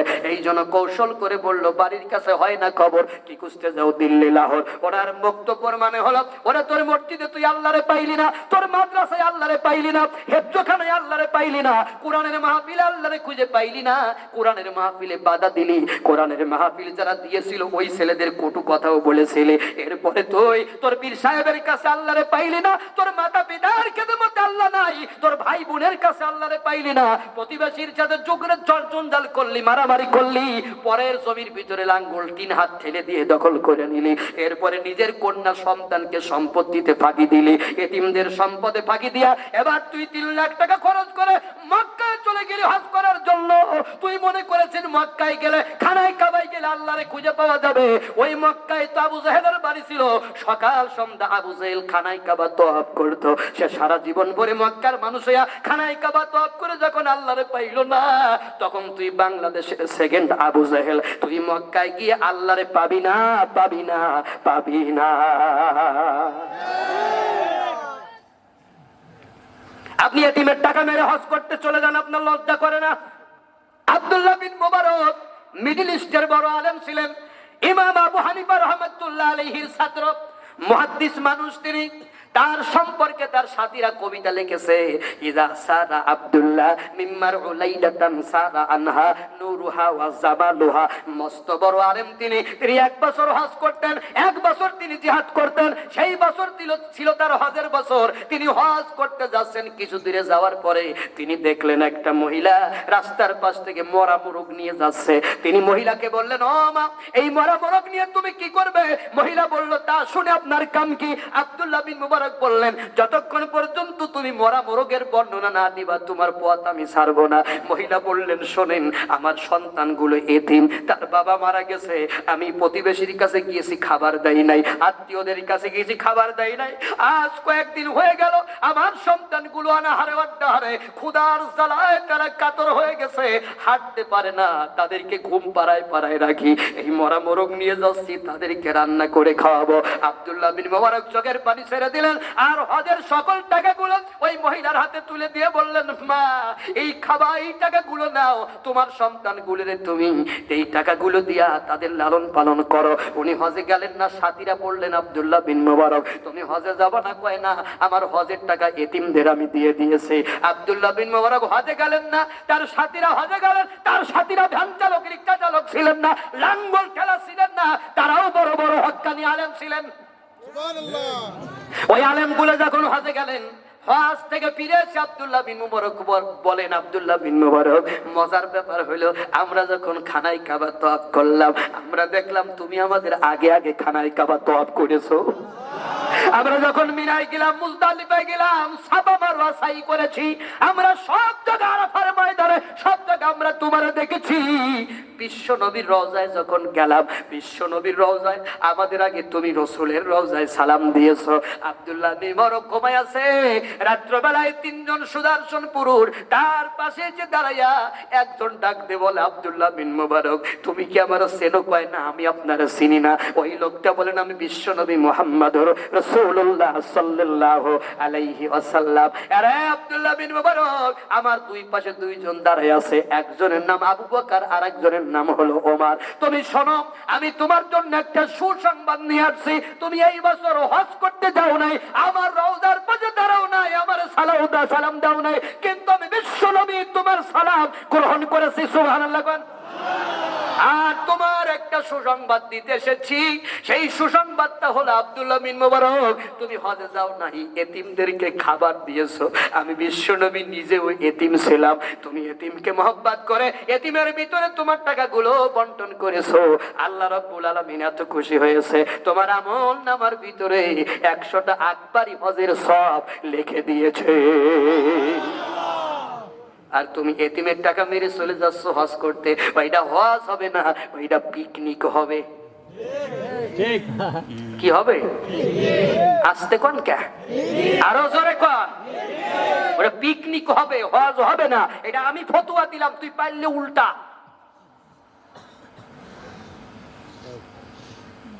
তুই যতক্ষণ পর্যন্ত তওবা না করবি ওই এতিমের সম্পদ, তওবার মানে হলো পরের সম্পদ ফেরত দিয়ে তওবা করো।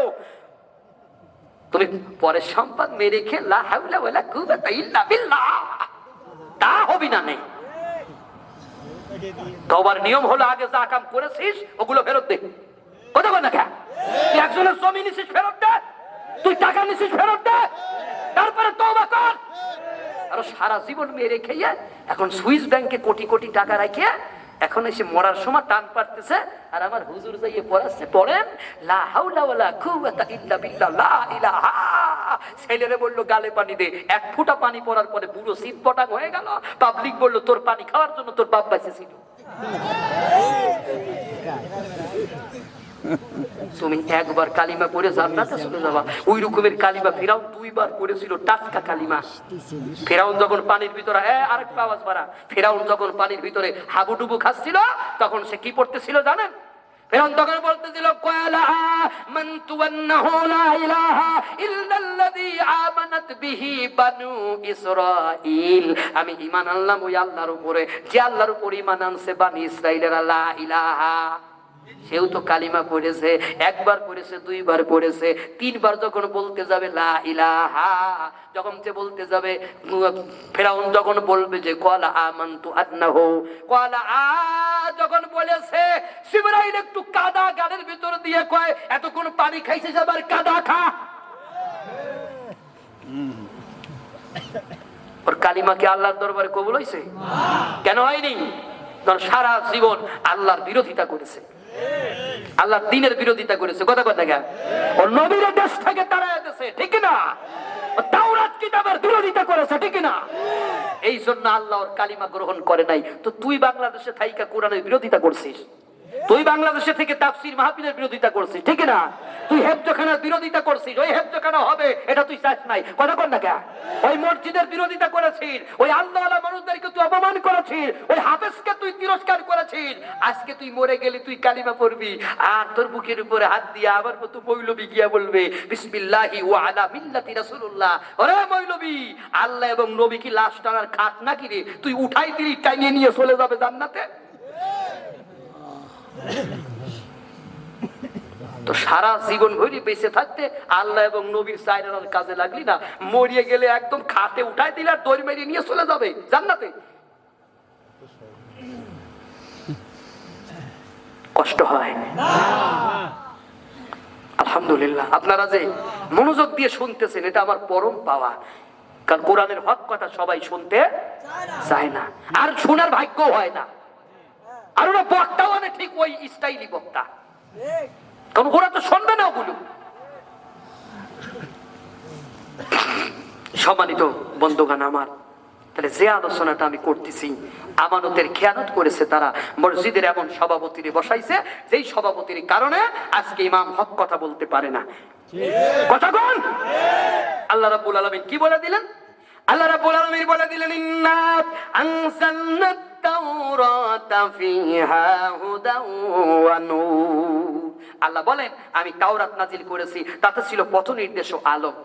ইয়াহকুমু বিহান নাবিয়্যুনাল্লাযীনা আসলামু লিল্লাযীনা হাদু ওয়ার রাব্বানিয়্যুনা ওয়াল আহবারু বিমাস্তুহফিযু মিন কিতাবিল্লাহি ওয়া কানু আলাইহি শুহাদা।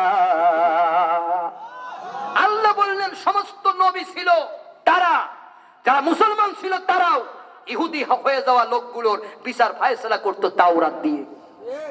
ওই যুগের আহবার এবং যারা ছিল, আহবার হলো ওই যুগের আপনার আল্লাহ বলেন যে রব্বানি হলো ওই যুগের আলেমেরা, আর আহবার হলো ওই যুগের ফকিরা মানে মুফতি সাহেবেরা, তারাও তাওরাত দিয়ে বিচার করতো। সুবহানাল্লাহ।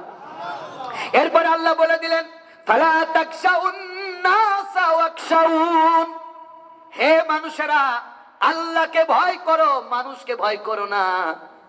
ওয়ালা তাশতারু বিআয়াতি সামানান কলিলা। আল্লাহু আকবার, আস্তে না জোরে। আল্লাহ বলে দিলেন সামান্য মূল্যের বিনিময়ে আমার কোরআনকে বিক্রি করে দিবা না, আমার কিতাব বিক্রি করবা না। এই জন্য অনেক বক্তা মনে মনে চিন্তা করে আল্লাহ কইছে সামান্য মূল্যের বিনিময়ে বিক্রি করা যাবে না, তাইলে ৮০,০০০ ৭০,০০০ টাকায় বেচবো। আল্লাহ কইছে সামান্য মূল্যে কি কিতাব বেচা যাবে না। কি হুজুর ঠিক আছে কিনা? এই জন্য আমরা ৭০,০০০ ৮০,০০০ টাকায় বেচবো। কথা কন না কেন? আমরা এইভাবে কোরআন বেচবো। ওরা কোরআনের এই কথা বোঝে নাই। এখন আল্লাহ কি বলতে চাইছে? তুমি কোরআনকে, তুমি কিতাবকে তুমি বিক্রি করো না সামান্য মূল্যের বিনিময়। তার মানে ওই যে তুমি ওয়াজ করতে গিয়ে হেলিকপ্টারে যাও, ওটা জান্নাতের তুলনায় কিছুই না। কথা বল, তুই রাত্রে 70,000 টাকা পাস, ওটা জান্নাতের তুলনায় কিছুই না, ঠিক না? এই যে তুমি 10,000 টাকা পাও, ওয়াজ করো 5,000 টাকা বেতনে, ওটা জান্নাতের তুলনায় কিছুই না। তুমি মাস্টারি করো 10,000 টাকা বেতনে, ওটা জান্নাতের তুলনায় কিছুই না। তুমি এই দুনিয়ার সামান্য মূল্যে তুমি আজকে কোরআনকে ভুলে গিয়ে কোরআনের হক কথাগুলো মানুষের ভিতরে না বলে তুমি মসজিদের ভিতরে গিয়ে বসে ওয়াজ করতেছো। একবার আলহামদুলিল্লাহ বলে জান্নাতের ভিতরে এমন গাছ জ্বালাবে যে গাছের নিচে দিয়া আরাবিয়ান হর 70,000 বছর ধরেও গাছের ছায়া ফুরাবে না। ওয়াজ করতেছে আর চাচা আলহামদুলিল্লাহ আলহামদুলিল্লাহ আলহামদুলিল্লাহ আলহামদুলিল্লাহ আলহামদুলিল্লাহ, চাচা ওদিক থেকে একজনের জমির ভিতর লাঙ্গল ঠেলে দিয়েছে, চাচা ওদিক থেকে একজনের মাইরে শুয়ায় ফেলাইছে। কথা বল না কেন? চাচা ওদিক থেকে মাগুরা কোটে যে একজনের নামে মিথ্যা মামলা দিয়ে তারা জেলের ভিতর ঢোকাইতেছে, আবার বাড়ি এসে আলহামদুলিল্লাহ আলহামদুলিল্লাহ আলহামদুলিল্লাহ আলহামদুলিল্লাহ। চাচা জানে একবার আলহামদুলিল্লাহ বলে জান্নাতের ভিতরে এমন একটা গাছ জ্বালাবে যে গাছের নিচে দিয়ে আরাবিয়ান হর 70,000 বছর ধরে এলেও গাছের ছায়া ফুরাবে। আব্দুল আলিমের একটা গান শোনেন, ছোট্ট করে বলি, কি বলবো? সে বলেছে পরের জায়গা পরের জমিন, আমি একা গাবো, আপনারাও জানেন গান না কেন? শব্দ কি আমার হবে বলেন? পরের জায়গা পরের জমিন, ঘর বানায় আমি রই, আমি তো সেই ঘরের মালিক নই, ঠিক না? জমিদারের ইচ্ছা মতো দেই না জমি চাষ, তাই তো ফসল ফলে না রে দুঃখ 12 মাস। জমিদারের ইচ্ছা মতো দেই না জমি চাষ, তাই তো ফসল ফলে না রে দুঃখ 12 মাস। আমি খাজনা পাতি সবই দিলাম, তবু জমিন আমার হয় যে নিলাম। খাজনা পাতি সবই দিলাম, তবু জমিন আমার হয় যে নিলাম। আমি চলি যে তার মন জোগাইয়া, চলি যে তার মন জোগাইয়া, দাখিলায় মেলে না সই, দাখিলায় মেলে না সই, আমি তো সেই ঘরের মালিক নই। গানের মানে কি বোঝেন? জমিদারের ইচ্ছা মতো দেই না জমি সাজ, মাথা থেকে পা পর্যন্ত বিশাল এক জমি। এই জমির জমিনদার, এই জমির জমিদার হলো আল্লাহ। জমির জমিদারকে? জমিদারের ইচ্ছা মতো দেই না জমি চাষ। জমিদারের ইচ্ছা হলো আল্লাহর কোরআন, হাত চলবে কোরআন দিয়া, এটা হলো জমিদারের ইচ্ছা। মাথা চলবে জমিদারের ইচ্ছা, চোখ চলবে জমিদারের ইচ্ছা, তোমার নাক চলবে জমিদারের ইচ্ছা, তোমার মুখ চলবে জমিদারের ইচ্ছায়, তোমার পাও চলবে জমিদারের ইচ্ছায়। এই কোরআন দিয়া যদি তোমার মাথা চলে, হাত চলে, পাও চলে, তোমার সারা বডি যদি কোরআন দিয়া চলে, তাইলেই কেবল তোমার জন্য জান্নাত আছে। আর যদি তুমি কোরআন দিয়া তোমার মাথা না চালাও, তোমার চোখ না চালাও, তোমার হাত না চালাও, তোমার পাও না চালাও, তোমার বেরেন না চালাও, তাহলে জীবনও কোনোদিন আলহামদুলিল্লাহ পড়িয়া জান্নাতের ভিতরে একটা গাছ জ্বালাইতে পারবে না। কারণ জান্নাত তোমার আমার শ্বশুর বাড়ি বা নিজের বাবার পৈতৃক সম্পত্তি না। কোন কারণে একটা লোক 1 লাখ গাছ জান্নাতে জ্বালায় ফেলে দিল, জান্নাতের ভিতরে 1 লাখ গাছ হয়ে গেল, কোন কারণে আল্লাহর জান্নাত দিল না। কেন দিল না? কারণ ওর বড় পেট থেকে মেয়েটারে টেনে হিসড়ে ডাস্টবিনে ফেলে দিয়েছে কন্যা হওয়ার কারণে। এইটা বড় ধরনের কবিরা গুনাহ করেছে, মারাত্মক একটা অপরাধ করেছে। এই অপরাধের তওবা ওই লোকটা করে নাই, অথচ জান্নাতের ভিতরে 2 লাখ গাছ হয়ে গেছে। এখন এই গাছের জন্য কি আল্লাহ ওর জান্নাতে দিয়ে দেবে? গাছগুলো তো ওর। কথা বল না, হেজিটেশন আছে, কথা বলতে পারতেছে না। ও কি জান্নাতে যাবে? যদি জান্নাতে না যায় 2 লাখ গাছ কি করবে? এই গাছ সহ তো আল্লাহ একজনকে জান্নাত দেবে না। দেবে? গাছ তোর, গাছ তোর, আল্লাহ জান্নাত দেবে না। তাহলে এই জান্নাত ফাঁকা পড়ে থাকবে? তাহলে ওরে যদি বলা যায় যে টিরাক টিরাক কাইটে নিয়ে তুই চলে যা, তাও পারবে? ও কি করে গাছ লাগায় জান্নাতে?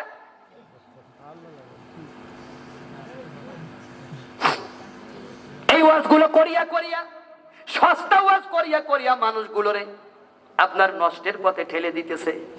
মানুষগুলো সুদ খায়, ঘুষ খায়, তারপরেও সুবহানাল্লাহ সুবহানাল্লাহ সুবহানাল্লাহ। এখন টিপ কল কিনে নেছে, সুবহানাল্লাহ পটাশ, সুবহানাল্লাহ পটাশ, সুবহানাল্লাহ পটাশ।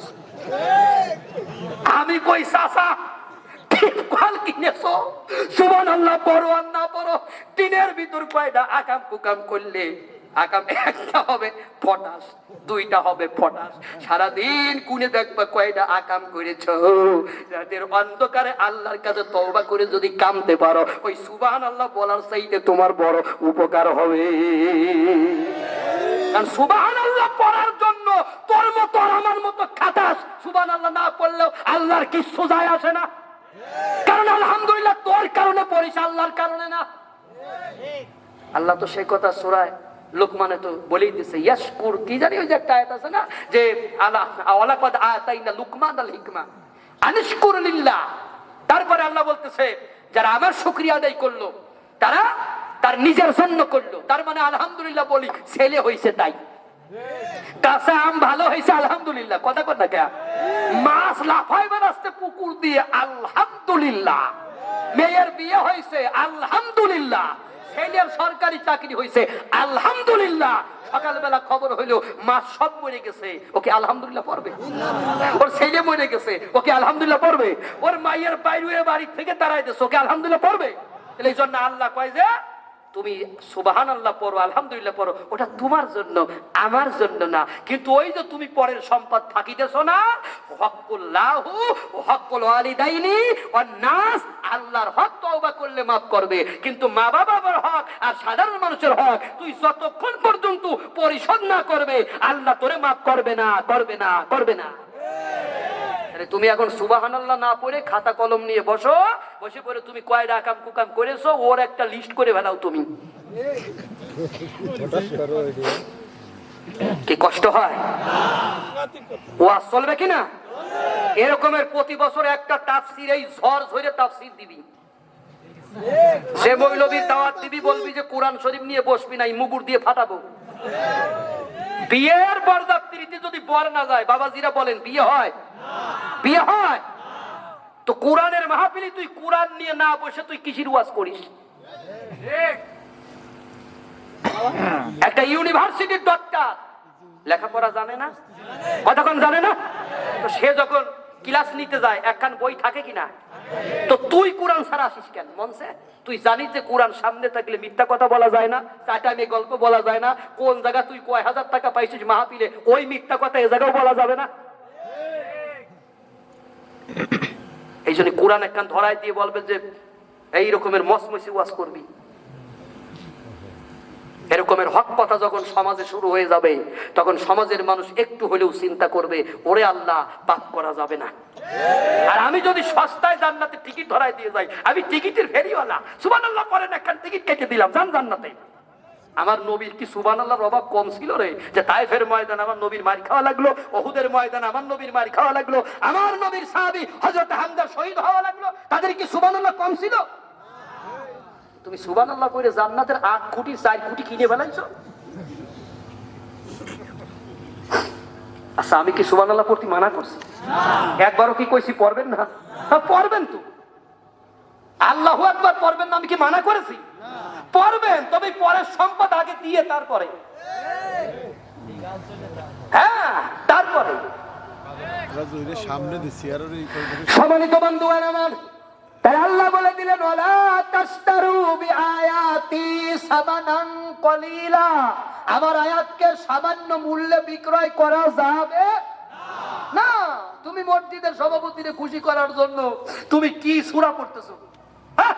একজন আছে মসজিদে নামাজ পড়াচ্ছে, ইন্টারভিউ দিতেছে, চিন্তা করলো যে ভালো একটা সূরা পড়বো যাতে আমার চাকরি হয়। এবার সে যে পড়াচ্ছে শারা'a লাকুম মিনাদ-দীনি মা ওয়াসা বিহি নূহা ওয়াল্লাযী আওহাইনা ইলাইকা, আল্লাহু আকবার। নামাজ হয়ে গেল, টুকু কয় তোর চাকরি নাই। কয় তার মানে চাকরি নাই মানে? কয় তো বিয়াদব, তুমি জানো না কি আমার 3 বার তুমি? একজনের নাম ইব্রাহিম, একজনের নাম মুসা, আমার নাম হলো টুকু। একটু সাইডে বসেন যাতে মাইকওয়ালা দেখতে পাই। হুজুর ঠিক আছেন, আপনি ঠিক আছেন? হ্যাঁ, তো কি বলেছে? ইব্রাহিম হলো সভাপতি, মুসা হলো সেক্রেটারি, আমি টুকু ক্যাশিয়ার। তুই দুজনের নাম নিলি, আমার নাম নিলি না কেন?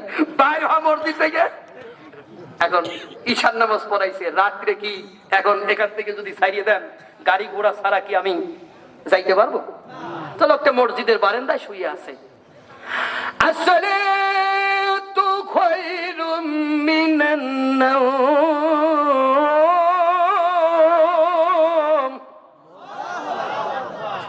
চারিদিক থেকে মুসল্লিরা আসছে, এসে বলে হুজুর যান নাই? কয় না। কত রাতে কোথায় যাবো? কয় তাহলে ফজরের নামাজটা পড়ায় যান। এবার ফজরের নামাজ পড়াইতে গিয়া মনে মনে চিন্তা করে, রব্বুল আলামিন, জান বাঁচানোর জন্য যদি মরা গরুর গোশত খাওয়া যায়, তাহলে একটু নামাজে টুকু ঢুকাইলে সমস্যা কি? নিজে নিজে ফতুয়া দিচ্ছে। দেখেন এই রকমের ফতুয়াবাজি, এরকমের ফতুয়াবাজি মুফতি সাহেব বাংলাদেশে অনেক আছে। আমি সব মুফতির কথা বলতেছি না, এমনও মুফতি আছে যে কোরআন হাদিসের বাহিরে গিয়ে তার গুলি করে হত্যা করলেও সে একটা ফতুয়া দেবে না। কিন্তু বাংলার জমিনে এমনও মুনাফিক আছে যে কোরআন হাদিসের ধার ধারে না, বান্ডিল গেলেই ফতুয়া দেয়। ওরাও মুফতি। এই মুফতিগুলো 500 টাকায় কিনতে পাওয়া যায়, লেখাপড়া করে নাই। আর যারা হক্কানি মুফতি, যারা লেখাপড়া করেছে, কোরআন হাদিস পড়েছে, তারা কখনো কোরআন হাদিসের বাইরে গিয়া ফতোয়া দিতে পারে না। বুঝলে বুঝপাতা, না বুঝলে তেজপাতা। এটা মনে রাখেন, সব কথা খুলে বলা যাবে না। বুঝলে বুঝপাতা, না বুঝলে তেজপাতা। এরকমের মুফতি বাংলাদেশে আছে। সে হলো, 2টা ছাত্র গেছে এক স্যারের বাড়িতে বেড়াইতে, মাদ্রাসার ছাত্র। গিয়া দেখে স্যার বাড়ি নাই। স্যারের বউ ভাত রান্ধে। কয় খালাম্মা কি করেন? কয় ভাত রান্ধি। স্যার কোথায়? মাঠে গেছে। তরকারি তো দেখি না। কয় না, ভাতের ভিতরে 2টা মুরগি ডিম দিছি, আমরা ভর্তা করে খাবো। কস্তাক ফিরুল্লাহ, ভাত নাপাক হয়ে গেছে। হারাম হারাম হারাম। কয় কিভাবে হারাম? তোমার স্যার তো এদিকে খাইয়ে যায়। স্যার লক্ষ্য করে নাকি আপনি কিভাবে রান্ধেন? আজকে আমরা দেখে বেলাইছি। এই ভাত খাওয়া যাবে না, ফেলে দেন, হারাম। তো কই যে বাবারা কেন হারাম সেই দিতে বলবা? কয় যে এরপরে আপনি ভাতের ভিতরে হাঁসের ডিম দেবেন, মুরগির ডিম দেবেন না। কেন? কারণ মুরগিতে ফরজ গোসল করে না, হাঁসে ফরজ গোসল করে। এখন এই ফরজ গোসল কার লাগবে? মুরগির না মানুষের? এই যে তো আরো বুঝতেছে না, ও ফতুয়া মাইরি বেড়াচ্ছে দেশ ভরি। কথা কন। এখনো কি করেছে আল্লাহ? জান বাঁচানোর জন্য যদি মরা গরুর গোশত খাওয়া যায়, তাহলে আমি নামাজের ভিতরে একটু টুকু টুকুলে সমস্যা কি? এখন নামাজ পড়াচ্ছে, শারআ লাকুম মিনাদ-দীনি মা ওয়াসা বিহি নূহা ওয়াল্লাযী আওহাইনা ইলাইকা ওয়া মা ওয়াসাইনা বিহি ইব্রাহিমা ওয়া মূসা ওয়া ঈসা ওয়া তুকু আন আকিমুদ-দীন। আল্লাহু আকবার। নামাজ হয়ে গেল। এখন হুজুর চলে যাচ্ছে। টুকু কয় কোথায় যান? কয় চাকরি হবে না, থাকি কাম কি? কয় না, চাকরি তো পাক্কা। কেন? কয় আপনি নামাজের ভিতরে টুকুরি ঢুকায় ফেলাইছেন। আপনার মতো বুদ্ধিমান ইমামের কি আর চাকরি সমস্যা? আপনি এরপরে ঈসা মুসা যেই আসুক, কলিমদ্দি সলিমদ্দি, আপনি এভাবে ঢুকাইতেই থাকবেন। ওটা আমি বুঝেছি।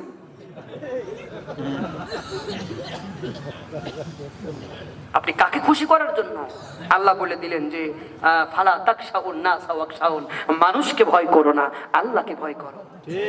কথা বল, কারে ভয় করো? ওয়ালা তাশতারু বিআয়াতি সামানান কলিলা, আমার এই কোরআনের আয়াতকে গোপন করবে না। ওয়া মাল্লাম ইয়াহকুম বিমা আনজালাল্লাহু ফাউলাইকা হুমুল কাফিরুন, আল্লাহর দিয়া বিধান অনুযায়ী যারাই ফয়সালা করবে না, তারাই কাফের কাফের কাফের।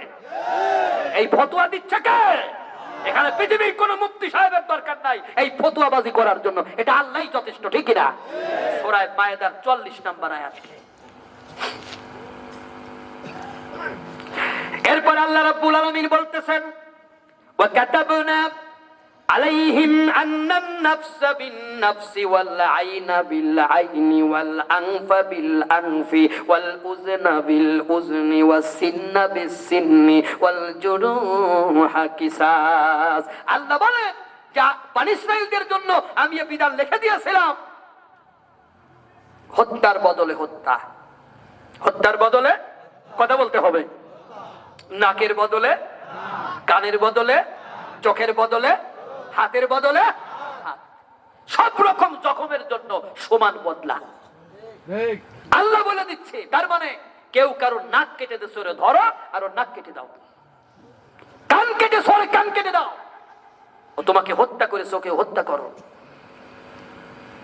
সম্মানিত ভাইরা, আল্লাহর বিধান যদি চালু থাকে সমাজে অন্যায় কমবে না বাড়বে?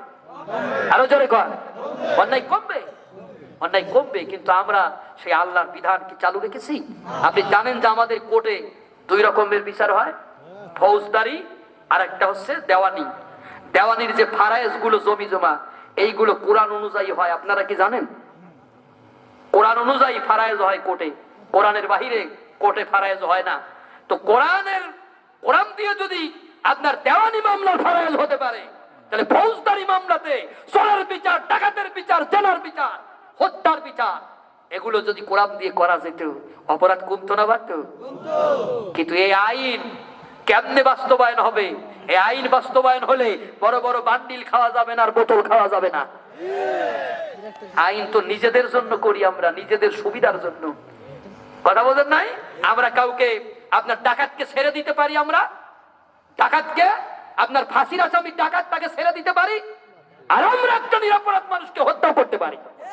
আর এটা তো আমাদের কাছে একটা ব্যবসা হয়ে গেছে। কিন্তু আল্লাহ বলে দিল ন্যায় বিচার। এরপরে আল্লাহ রাব্বুল আলামিন কি চমৎকার চমৎকার কথা বলতেছে, ওয়াল্লাম ইয়াহকুম বিমা আনজালাল্লাহু ফাউলাইকা হুমুজ জালিমুন। আল্লাহর দেওয়া বিধান অনুযায়ী যারা বিচার করে না, তারাই জালেম। এটা 45 নম্বর আয়াত। 47 নম্বর আয়াতে বলতে ওয়াল ইয়াহকুম আহলুল ইনজিলি বিমা আনজালাল্লাহু ফি। এরপর আল্লাহ বলতেছে ওয়াল্লাম ইয়াহকুম বিমা আনজালাল্লাহু ফাউলাইকা হুমুল ফাসিকুন। এরপর আল্লাহ রাব্বুল আলামিন নবীর উদ্দেশ্য করে বলতেছে, কারে কথা বলতে হবে? কারে উদ্দেশ্য করে? নবীর উদ্দেশ্য করে বলতেছেন, ইন্না আনজালনা ইলাইকাল কিতাবা বিল হাক্কি লিতাহকুমা বাইনান নাসি বিমা আরাকাল্লাহ। আল্লাহু আকবার, আস্তে না জোরে। আল্লাহ বলে দিলেন, হে নবী, আমি সত্য সহকারে এই কিতাব তোমার প্রতি নাজিল করেছি, যাতে আল্লাহ তোমাকে যে সঠিক পথ দেখিয়েছেন সেই অনুযায়ী তুমি লোকদের মধ্যে বিচার ফয়সালা করতে পারো। ওয়ালা তাত্তাবি আহওয়াহুম আম্মা জাআকা মিনাল্লাহ। আল্লাহ বললেন, তোমার কাছে যে সত্য এসেছে সেই সত্য দিয়ে তুমি বিচার করবে। কারোর খেয়াল খুশি মতো অথবা তোমার নিজের খেয়াল খুশি মতো তুমি বিচার ফয়সালা করবে। ঠিক এই কথাটাই, সেম কথাটাই আল্লাহ দাউদকে বলেছিলেন। আল্লাহ দাউদকে বলেছিলেন, ইয়া দাউদু ইন্না জাআলনাকা খলিফাতান ফিল আরদ। হে দাউদ, আমি তোমাকে আমার জমিনে খলিফা বানাইছি। ফাকুম, তুমি যখন বিচার করবে, বাইনান নাস, মানুষের ভিতরে, বিল হাক্কি, ন্যায় বিচার করবে। ওয়ালা তাত্তাবিআল হাওয়া, নিজের খেয়াল খুশি মতো তুমি বিচার ফয়সালা করবে না। এই কথাটা আল্লাহ দাউদকে বললেন। এই কারণে দাউদ আলাইহিস সালামের কাছে এক বুড়ি আসলো। কি আসলো? কথা বলতে হবে। এক বুড়ি আসলে এসে বলল, হে আল্লাহর নবী, আমি ভিক্ষা করি। আমি সমুদ্রের কিনারা দিয়ে অথবা পানির কিনারা দিয়ে যাচ্ছিলাম, আমার কাছে একটা আটার গামলা ছিল। কিসের গামলা?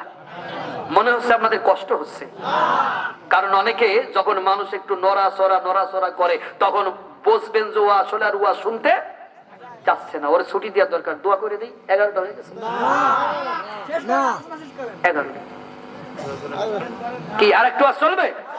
তো দাউদ আলাইহিস সালামের কাছে এক বুড়ি এসে বলতেছেন, হে আল্লাহর নবী, আমার আটার গামলাটা বাতাসে উড়ায় নিয়ে গেছে, আমি বিচার চাই। নিল কে? কথা কন। বিচার চাই কার কাছে? মানুষের কাছে। বিচার চাই কার কাছে? মানুষের কাছে। দাউদ আলাইহিস সালাম বুড়িকে 5 কেজি আটা দিলেন, মানে আটার বদলে এটা কেসা। সব রকম জখমের জন্য যেরকমের কেসাস আছে, ওরকমের আপনার যদি কেউ কিছু কেড়ে নেয়, তার পরিবর্তে আপনাকে সেটাই দেওয়া লাগবে। তো দাউদ আলাইহিস সালাম আটা দিলেন। বুড়ি আটা নিয়ে চলে আসতেছে। কিছু দূরে আসার পরে সুলাইমানের সাথে দেখা। সুলাইমান বললেন, বুড়িমা কি হলো? কয়, আমি 5 কেজি আটা পাইছি। কয়, আমি ছোট মানুষ, যদি একটা বুদ্ধি তোমারে দেই, বুদ্ধি মতো কাজ করবা নাকি? কয়, কি বুদ্ধি? কয়, তুমি চলে যাও বাদশার কাছে, গিয়ে বলো যে আমার আটার দরকার নাই, আপনি বিচার করেন। বুড়ি চলে গেল। যাবার পরে হযরত দাউদ আলাইহিস সালাম বুড়িরে 10 কেজি আটা দিয়েছে। ছিল কয় কেজি? কথা কন। হলো কয় কেজি? 10 কেজি।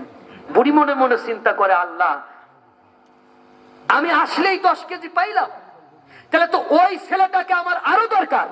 আল্লাহ, আমি যেন ওরে আবার পাই। ছেলে দাঁড়ায় আছে। বুড়িমা, কি হলো? কয়, 10 কেজি পাইছি। কয়, আপনি আবার ফিরে যান। বুড়ি মনে মনে কয়, আমি তো এটাই চাইছিলাম। কি বলবো? কয়, আপনি একই কথা বলেন। তা আবার গেছে, ফিরে গিয়ে বলতেছে আল্লাহ নবী আমার আটার দরকার নাই, বিচার করেন। আল্লাহ নবী দাউদ আলাইহিস সালাম বুড়িকে আপনার 20 কেজি আটা দিয়েছে। কয় কেজি? 20 কেজি। ডাবল হচ্ছে না? বুড়ি আবার ফিরে আসছে। সুলাইমান বলে বুড়িমা কি হলো? কয় যে আমি 20 কেজি পাইছি। কয় তুমি আবার ফিরে যাও। তো বুড়ি ফিরে গিয়ে বলতেছে আল্লাহ নবী আমার এই আটা রাখেন, আপনি বিচার করেন। দাউদ আলাইহিস সালাম বুড়িকে 1 মণ আটা দিয়েছে। তো 1 মণ আটা পায়া বুড়ি বলে আমি নিতে পারি না। দাউদ আলাইহিস সালাম বলেন ঠিক আছে তুমি যাও, একজন মাথায় করে আটা রেখে আসবে। একজনের মাথায় আটা, বুড়ি হেঁটে আসতেছে। সুলাইমান বলে বুড়িমা কি হলো? কয় 1 মণ পাইছি। কয় আবার ফিরে যান। কয় আর যাবো না। কেন? কি সমস্যা? যাবেন না কেন? কয় যে এবার মনে হচ্ছে যে গেলে আটাও যাবে, সালাও যাবে, আমি আর যাব না। কয় যে না আপনি যান, আপনাকে যেতে হবে। তো বুড়ি আবার ফিরে গেছে। ফিরে গিয়ে বলতেছে আল্লাহ নবী আটার কাম নাই, বিচার করেন। আল্লাহর নবী দাউদ আলাইহিস সালাম বুড়িকে বলে বুড়ি আমারে কি তোমার পাগল মনে হচ্ছে? কয় না তা তো মনে হচ্ছে না, আপনি তো ঠিকই আছেন। তা আমি তুমি আসলেই তোমার আমি ডাবল দিচ্ছি কেন? কয় তা তো জানি না, একটা ছেলে পাঠায় আর আপনি আমারে দেন। কয় যে সেটাই তো কথা, 5 কেজি যখন দিছিলাম 5 কেজি পাইয়া যে খুশি হয়েছিলে, সেই খুশি আমি এই 35 কেজির ভিতরে দেখি নাই। তার মানে আমি বুঝেছিলাম ওই 5 কেজি ছিল তোমার বুদ্ধি, আর এই 35 কেজি ছিল অন্য কারোর বুদ্ধি। সেই বুদ্ধিদাতার নাম কি কও? নাম তো জানি না। তাইলে তোমারে পাঠায় কে সে? কয় যে কয়লাহু সুলাইমান, মানুষে তারা সুলাইমান বলে বলে ডাকে, তার নাম হলো সুলাইমান। কয় সুলাইমান তো আমার ছেলে, ডাকো সুলাইমানের। সুলাইমানের ডাকা হলো। বলা হলো সুলাইমান তুমি এই বুড়িকে বারবার পাঠাচ্ছ কেন? বলে আব্বা জান এই বুড়ি আপনার কাছে আটা চায় না বিচার চায়? বলে বিচার চায়। তাহলে আটা দেবেন কেন? এখানে পরিষ্কার হয়ে গেছে বুড়ি হলো মামলার বাদী, আসামি হলো বাতাস, বিচারক হলেন আপনি। মামলার বিষয়বস্তু বুড়ির হাতের থেকে বাতাস আটার গামলা নিল কেন? আমরা আটা চাই না, এই বিচারটাই খালি করেন, বাতাসের হাজির করেন। এর থেকে বোঝা যায় এই পৃথিবীর মানুষগুলো এক সময় বাতাসের বিচার পর্যন্ত করতে পারতো। আজকে সেই মুসলমানেরা নিচে নামতে নামতে নামতে এত নিচে নেমে গেছে, একটা চোরের বিচার করবার ক্ষমতাও তাদের না, এত নিচে নেমেছে তারা। আল্লাহ রাব্বুল আলামিন সুলাইমানকে 7টা নিয়ামত দান করেছিলেন। কয়টা? এর ভিতরে একটা নিয়ামত আল্লাহ সুলাইমানকে দান করেছিলেন। হযরতে সুলাইমান আলাইহিস সালাম তিনি বাতাসকে যেই দিক যাইতে বলতেন বাতাস সেই দিক যাইতো। সুবহানাল্লাহ। বাতাস এসে হাজির হয়ে গেল। বাতাসে তুমি বুড়ির হাতের থেকে আটার গামলা নিয়েছো কেন? বাতাস বলে আল্লাহর নবী আমি আমার হুকুমে চলি না, আল্লাহ যা বলে আমি তাই করি। ওই বুড়ির হাতের থেকে যে গামলাটা নিয়েছি ওটাও আল্লাহর অর্ডার, আল্লাহ অর্ডার না করলে আমি এই কামটা করতাম না। দাউদ আলাইহিস সালাম বলে ও বাতাস তুমি পৃথিবীর এত কিছু রাইখা বুড়ির হাতের থেকে তোমার আটার গামলা কেন নিতে হলো? বাতাস বলে নবীরে অনেক বড় লম্বা কাহিনী। হযরতে দাউদ আলাইহিস সালাম বলেন যত বড় কাহিনী হোক তা আমি জানতে চাই। এই ঘটনা যদি দাউদ আলাইহিস সালাম জানতে চায় বুড়ির হাতের থেকে আটার গামলা কেন নিল বাতাস, এই ঘটনা যদি দাউদ আলাইহিস সালামের জানার ইচ্ছা থাকে আপনাদের জানার ইচ্ছা আছে কিনা? সবার আছে, কিন্তু আজকে বলার কোন ইচ্ছাই আমার নাই। আমার আজকে বলার ইচ্ছা নাই, আমার আজকে বলার ইচ্ছা নাই। কারণ সব ওয়াজ করতে হয় না, কিছু কিছু ওয়াজ রাখতে হয়। কেন জানেন? হ্যাঁ, কারণ এরা আমার আগামী বছর দাওয়াত দেবে না। ওরা চিন্তা করবে আর একটা ভাইরাল বক্তা নিয়ে আসি। এখন তো আর ভাইরাল বক্তার অভাব নাই, আছে নাকি? ভাইরাল বক্তা যারা হতে চান, এই যে যারা হুজুররা আশেপাশে আছে, ভাইরাল হতে চান নাকি? ভাইরাল হতে গেলে সভাপতি গোপনে পকেটে 500 টাকা দেবেন, দিয়ে বলবেন হুজুর আমি যখন একটু গরম ওয়াজ করবো আবার ধরিয়া ধাক্কা মারবেন, ক্যামেরাম্যানকে বলেছে ওইটা কিন্তু ছবি তুলবি। হুজুর আমার ধাক্কা মারছে, পরের দিন একবারে থাম্বনাইল বানায়া ছেড়ে দিবে। মাহফিলে বক্তার সাথে সভাপতির ধস্তাধস্তি, একদিনে ভাইরাল হয়েছে না? ডিসেম্বরে 5-6টা হয়েছে এরকমের গন্ডগোল। অথচ 20 বছর ওয়াজ করি, এমন কোন কথা নাই যে মাহফিলে বলি না। যদি যারা বোঝে তারা সব বোঝে, যারা বোঝে না কিছু বোঝে না। সব কথা মাহফিলে বলি, ধস্তাধস্তি হয় না। এই ট্রেনিং আমাদের মুরব্বীরা আমাদের শিক্ষা দেয় নাই।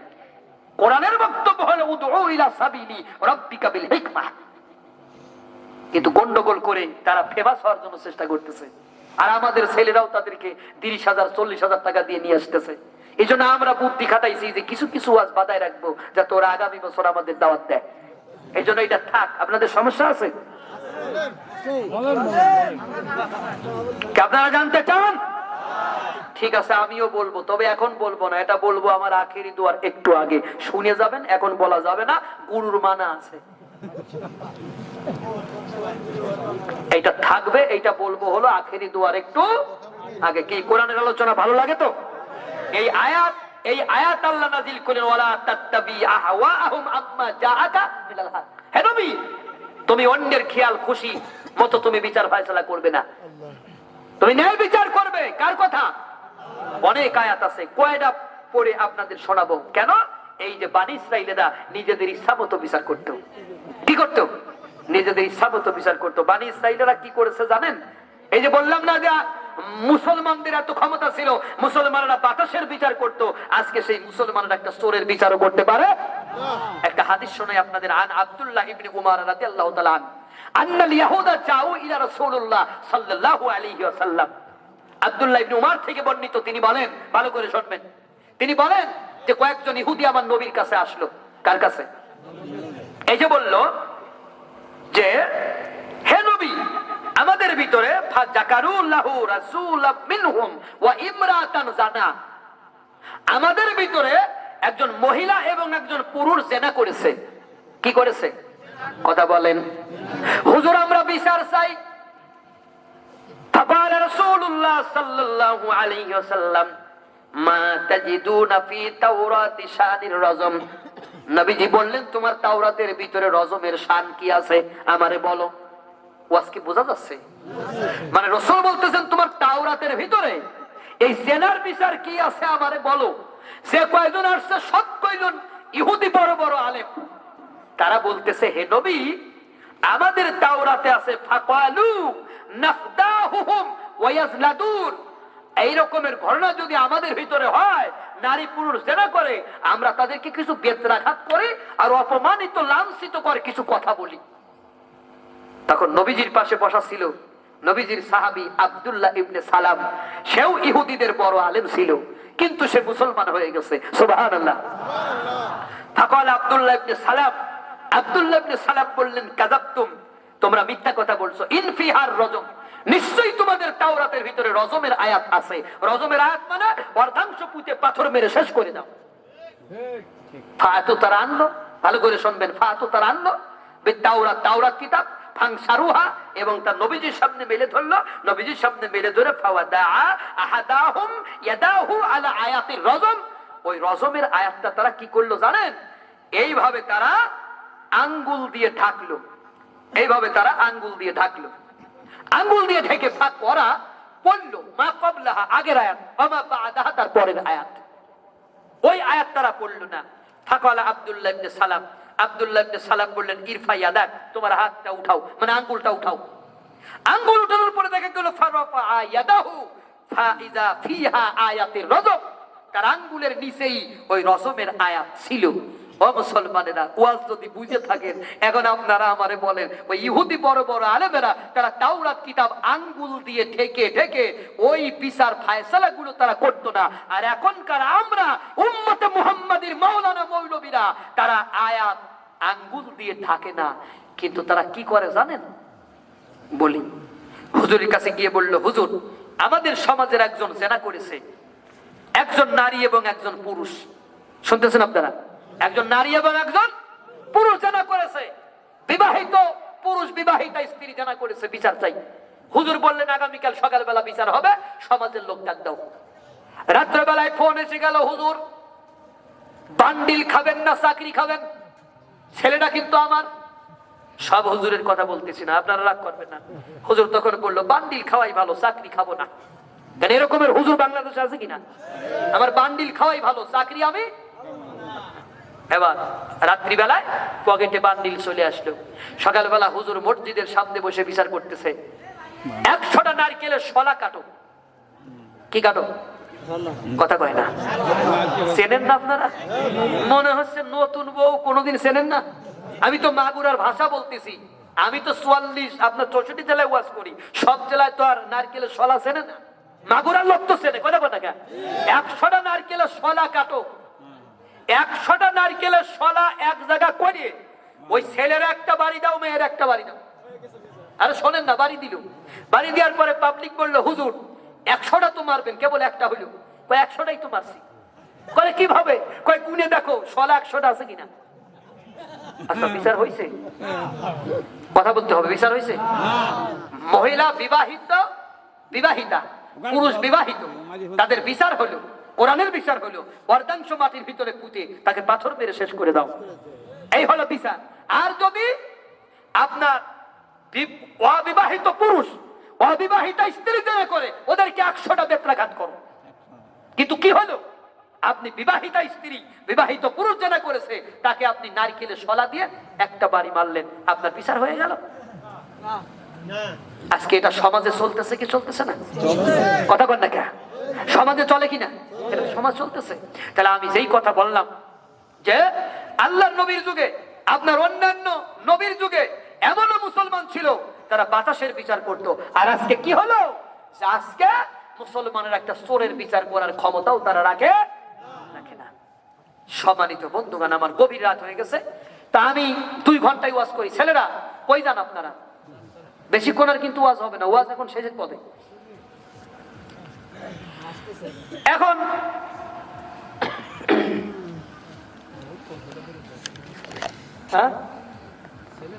না না কৌশল না তো, আমি ওয়াজ করবো 2 ঘন্টা।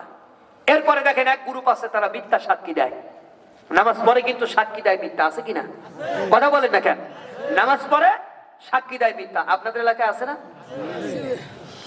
কোর্টে যায় কিনা? মাথায় টুপি দিয়ে আপনি সাক্ষী কিনতেও পারবেন, কোর্টের বাড়িতে 500 টাকা দেবেন। তারা বলে দিল স্যার আমি দেখেছি অমুক অমুকরে পিটাইছে, কিন্তু অরিজিনালি সে দেখে নাই।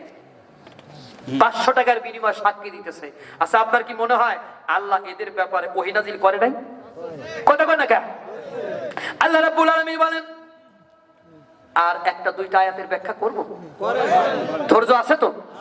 আল্লাহ রাব্বুল আলামিন বলেন, ইয়া আইয়ুহাল্লাযীনা আমানু কুনু কাওয়ামিনা লিল্লাহি শুহাদাআ বিল কিসত। আল্লাহ বলেন, হে ঈমানদাররা, সত্যের উপর স্থায়ীভাবে প্রতিষ্ঠিত হও আর ইনসাফের সাক্ষ্য দাতা হয়ে যাও। এরপর আল্লাহ বললেন, ওয়ালা ইয়াজরিমান্নাকুম সানাআনু কওমিন আলা আল্লা তা'দিলু ই'দিলু হুয়া আকরাবু লিত-তাকওয়া। কি চমৎকার কথা, একটু শুনুন। আল্লাহ বলে দিচ্ছে, কোন জাতির বিদ্বেষ যেন তোমাকে ন্যায় বিচার থেকে ফিরাইতে না পারে। কোন জাতির বিদ্বেষ মানে ও তোমার গাব গাছ মার্কায় ভোট দেয় নাই, তাই তুমি ওর বিচার করতেছো না। আস্তে কোন কে? ও হিন্দু, এই কারণে তুমি ওর রায় দিচ্ছ না, ওর পক্ষে রায় দাও না। ও হিন্দু, ও বৌদ্ধ, তুমি ওর পক্ষে রায় দাও না। কোন জাতির বিদ্বেষ জন্য তোমাকে ন্যায় বিচার থেকে ফিরাতে না পারে, তুমি ন্যায় বিচার করবে। এই ঘটনাগুলো আল্লাহ কেন বললেন? নবীজির কাছে 2 জন লোক আসলো বিচার প্রার্থী হইয়া। কয়জন? 1 জন লোক মুসলমান, 1 জন লোক ইহুদি। তাদের ভিতরে জমি জমা নিয়ে বিরোধ, গন্ডগোলের নিষ্পত্তি করার জন্য ওই মুসলমান বলল, ইহুদি আমি তোমার নেতাদের কাছে যাব, তোমার নেতাদের কাছে গিয়া মামলাটার বিচার করে নেব। ইহুদি বলল, না, আমার নেতাদের কাছে যাওয়া লাগবে না, বিশ্ব নবীর কাছে গিয়া মামলাটার বিচার করে নেব। ও মুসলমানেরা, ইহুদি যাবে নবীর কাছে, মুসলমান যাবে ইহুদিদের কাছে। ব্যাপারটা কি? মুসলমান বুঝেছে জমি আমার না, এই জমি নিয়ে যদি আমি নবীর কাছে যাই মামলা আমার পক্ষে আসবে না। আর ইহুদি বুঝেছে আমার নেতারা ঘুষ খায়, তার মানে আমাদের সমাজে এমনও মানুষ আছে যার বালিশের নিচে 1 বান্ডিল টাকা রাখলে সকালবেলা চোর রে বানায় দেয় ভালো মানুষ, আর ভালো মানুষ রে বানাইয়া দেয় চোর। এরকমের একটা রূপক গল্প আমি জানি। রূপক গল্পটা হলো এই যে একটা লোক, আপনার ওই এলাকার নিয়ম হলো কেউ যদি রমজান মাসে খায় তার বিচার হবে, কেউ খাইতে পারবে না, যেই খায় তার বিচার হয়। এটা পেনাল কোড অফ বাংলাদেশের কোন ধারা নয়, এটি হলো আঞ্চলিক একটা বিচার ব্যবস্থা। দেখা গেল এই লোকটা 27 রমজানের দিন বাজারের উপর দাঁড়ায় পড়ে একটা কলার একটা পাউরুটি খাচ্ছে। এলাকার ছেলেরা ওরে ধরে নিয়ে গেল ওই এলাকায় যে বিচার করে তার কাছে। কে বলল, স্যার বাড়ি আছেন? আজকে 27 রমজান পবিত্র একটা দিনে এই লোকটা বাজারের উপর ওপেনে দাঁড়ায় দাঁড়ায় কলা পাউরুটি খায়, আমরা তার বিচার চাই। তখন উনি ঘর থেকে বের হয়ে বললেন, আমি এমন বিচার করব এই এলাকায় কিয়ামতের আগেও কেউ আর রমজান মাসে বাজারের উপর খাবে না। তোমরা ওকে ধরে গাছের সাথে শক্ত করে বাঁধো, ততক্ষণ আমি সকালের নাস্তাটা খেয়ে আসি।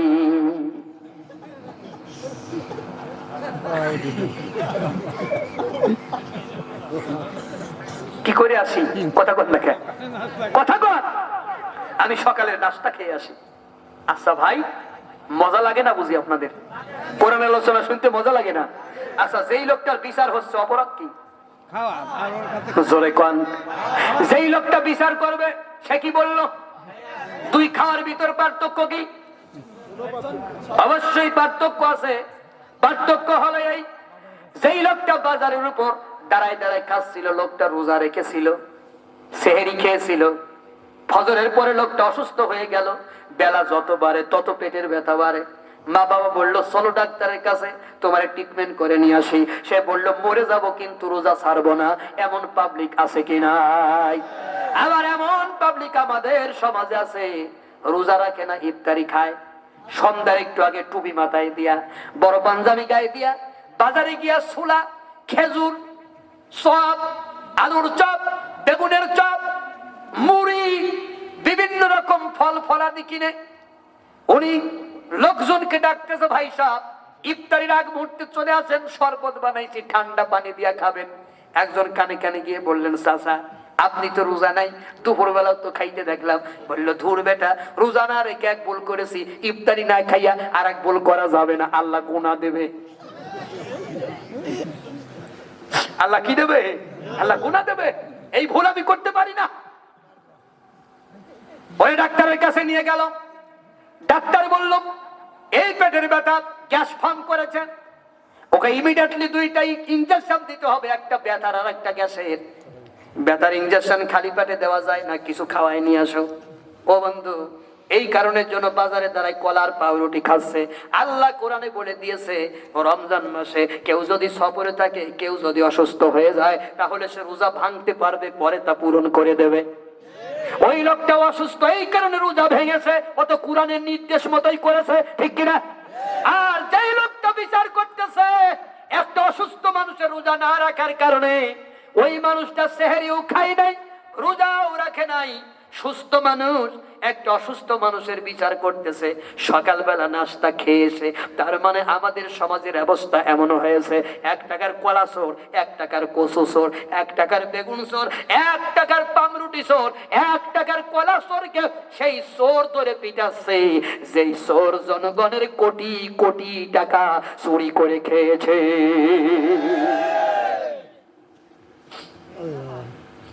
ঠিক। সম্মানিত বন্ধুগণ আমার, আল্লাহর নবীর কাছে ওরা দুজনই চলে আসলো। নবীজি সব শুনে রায় দিলেন ইহুদির পক্ষে।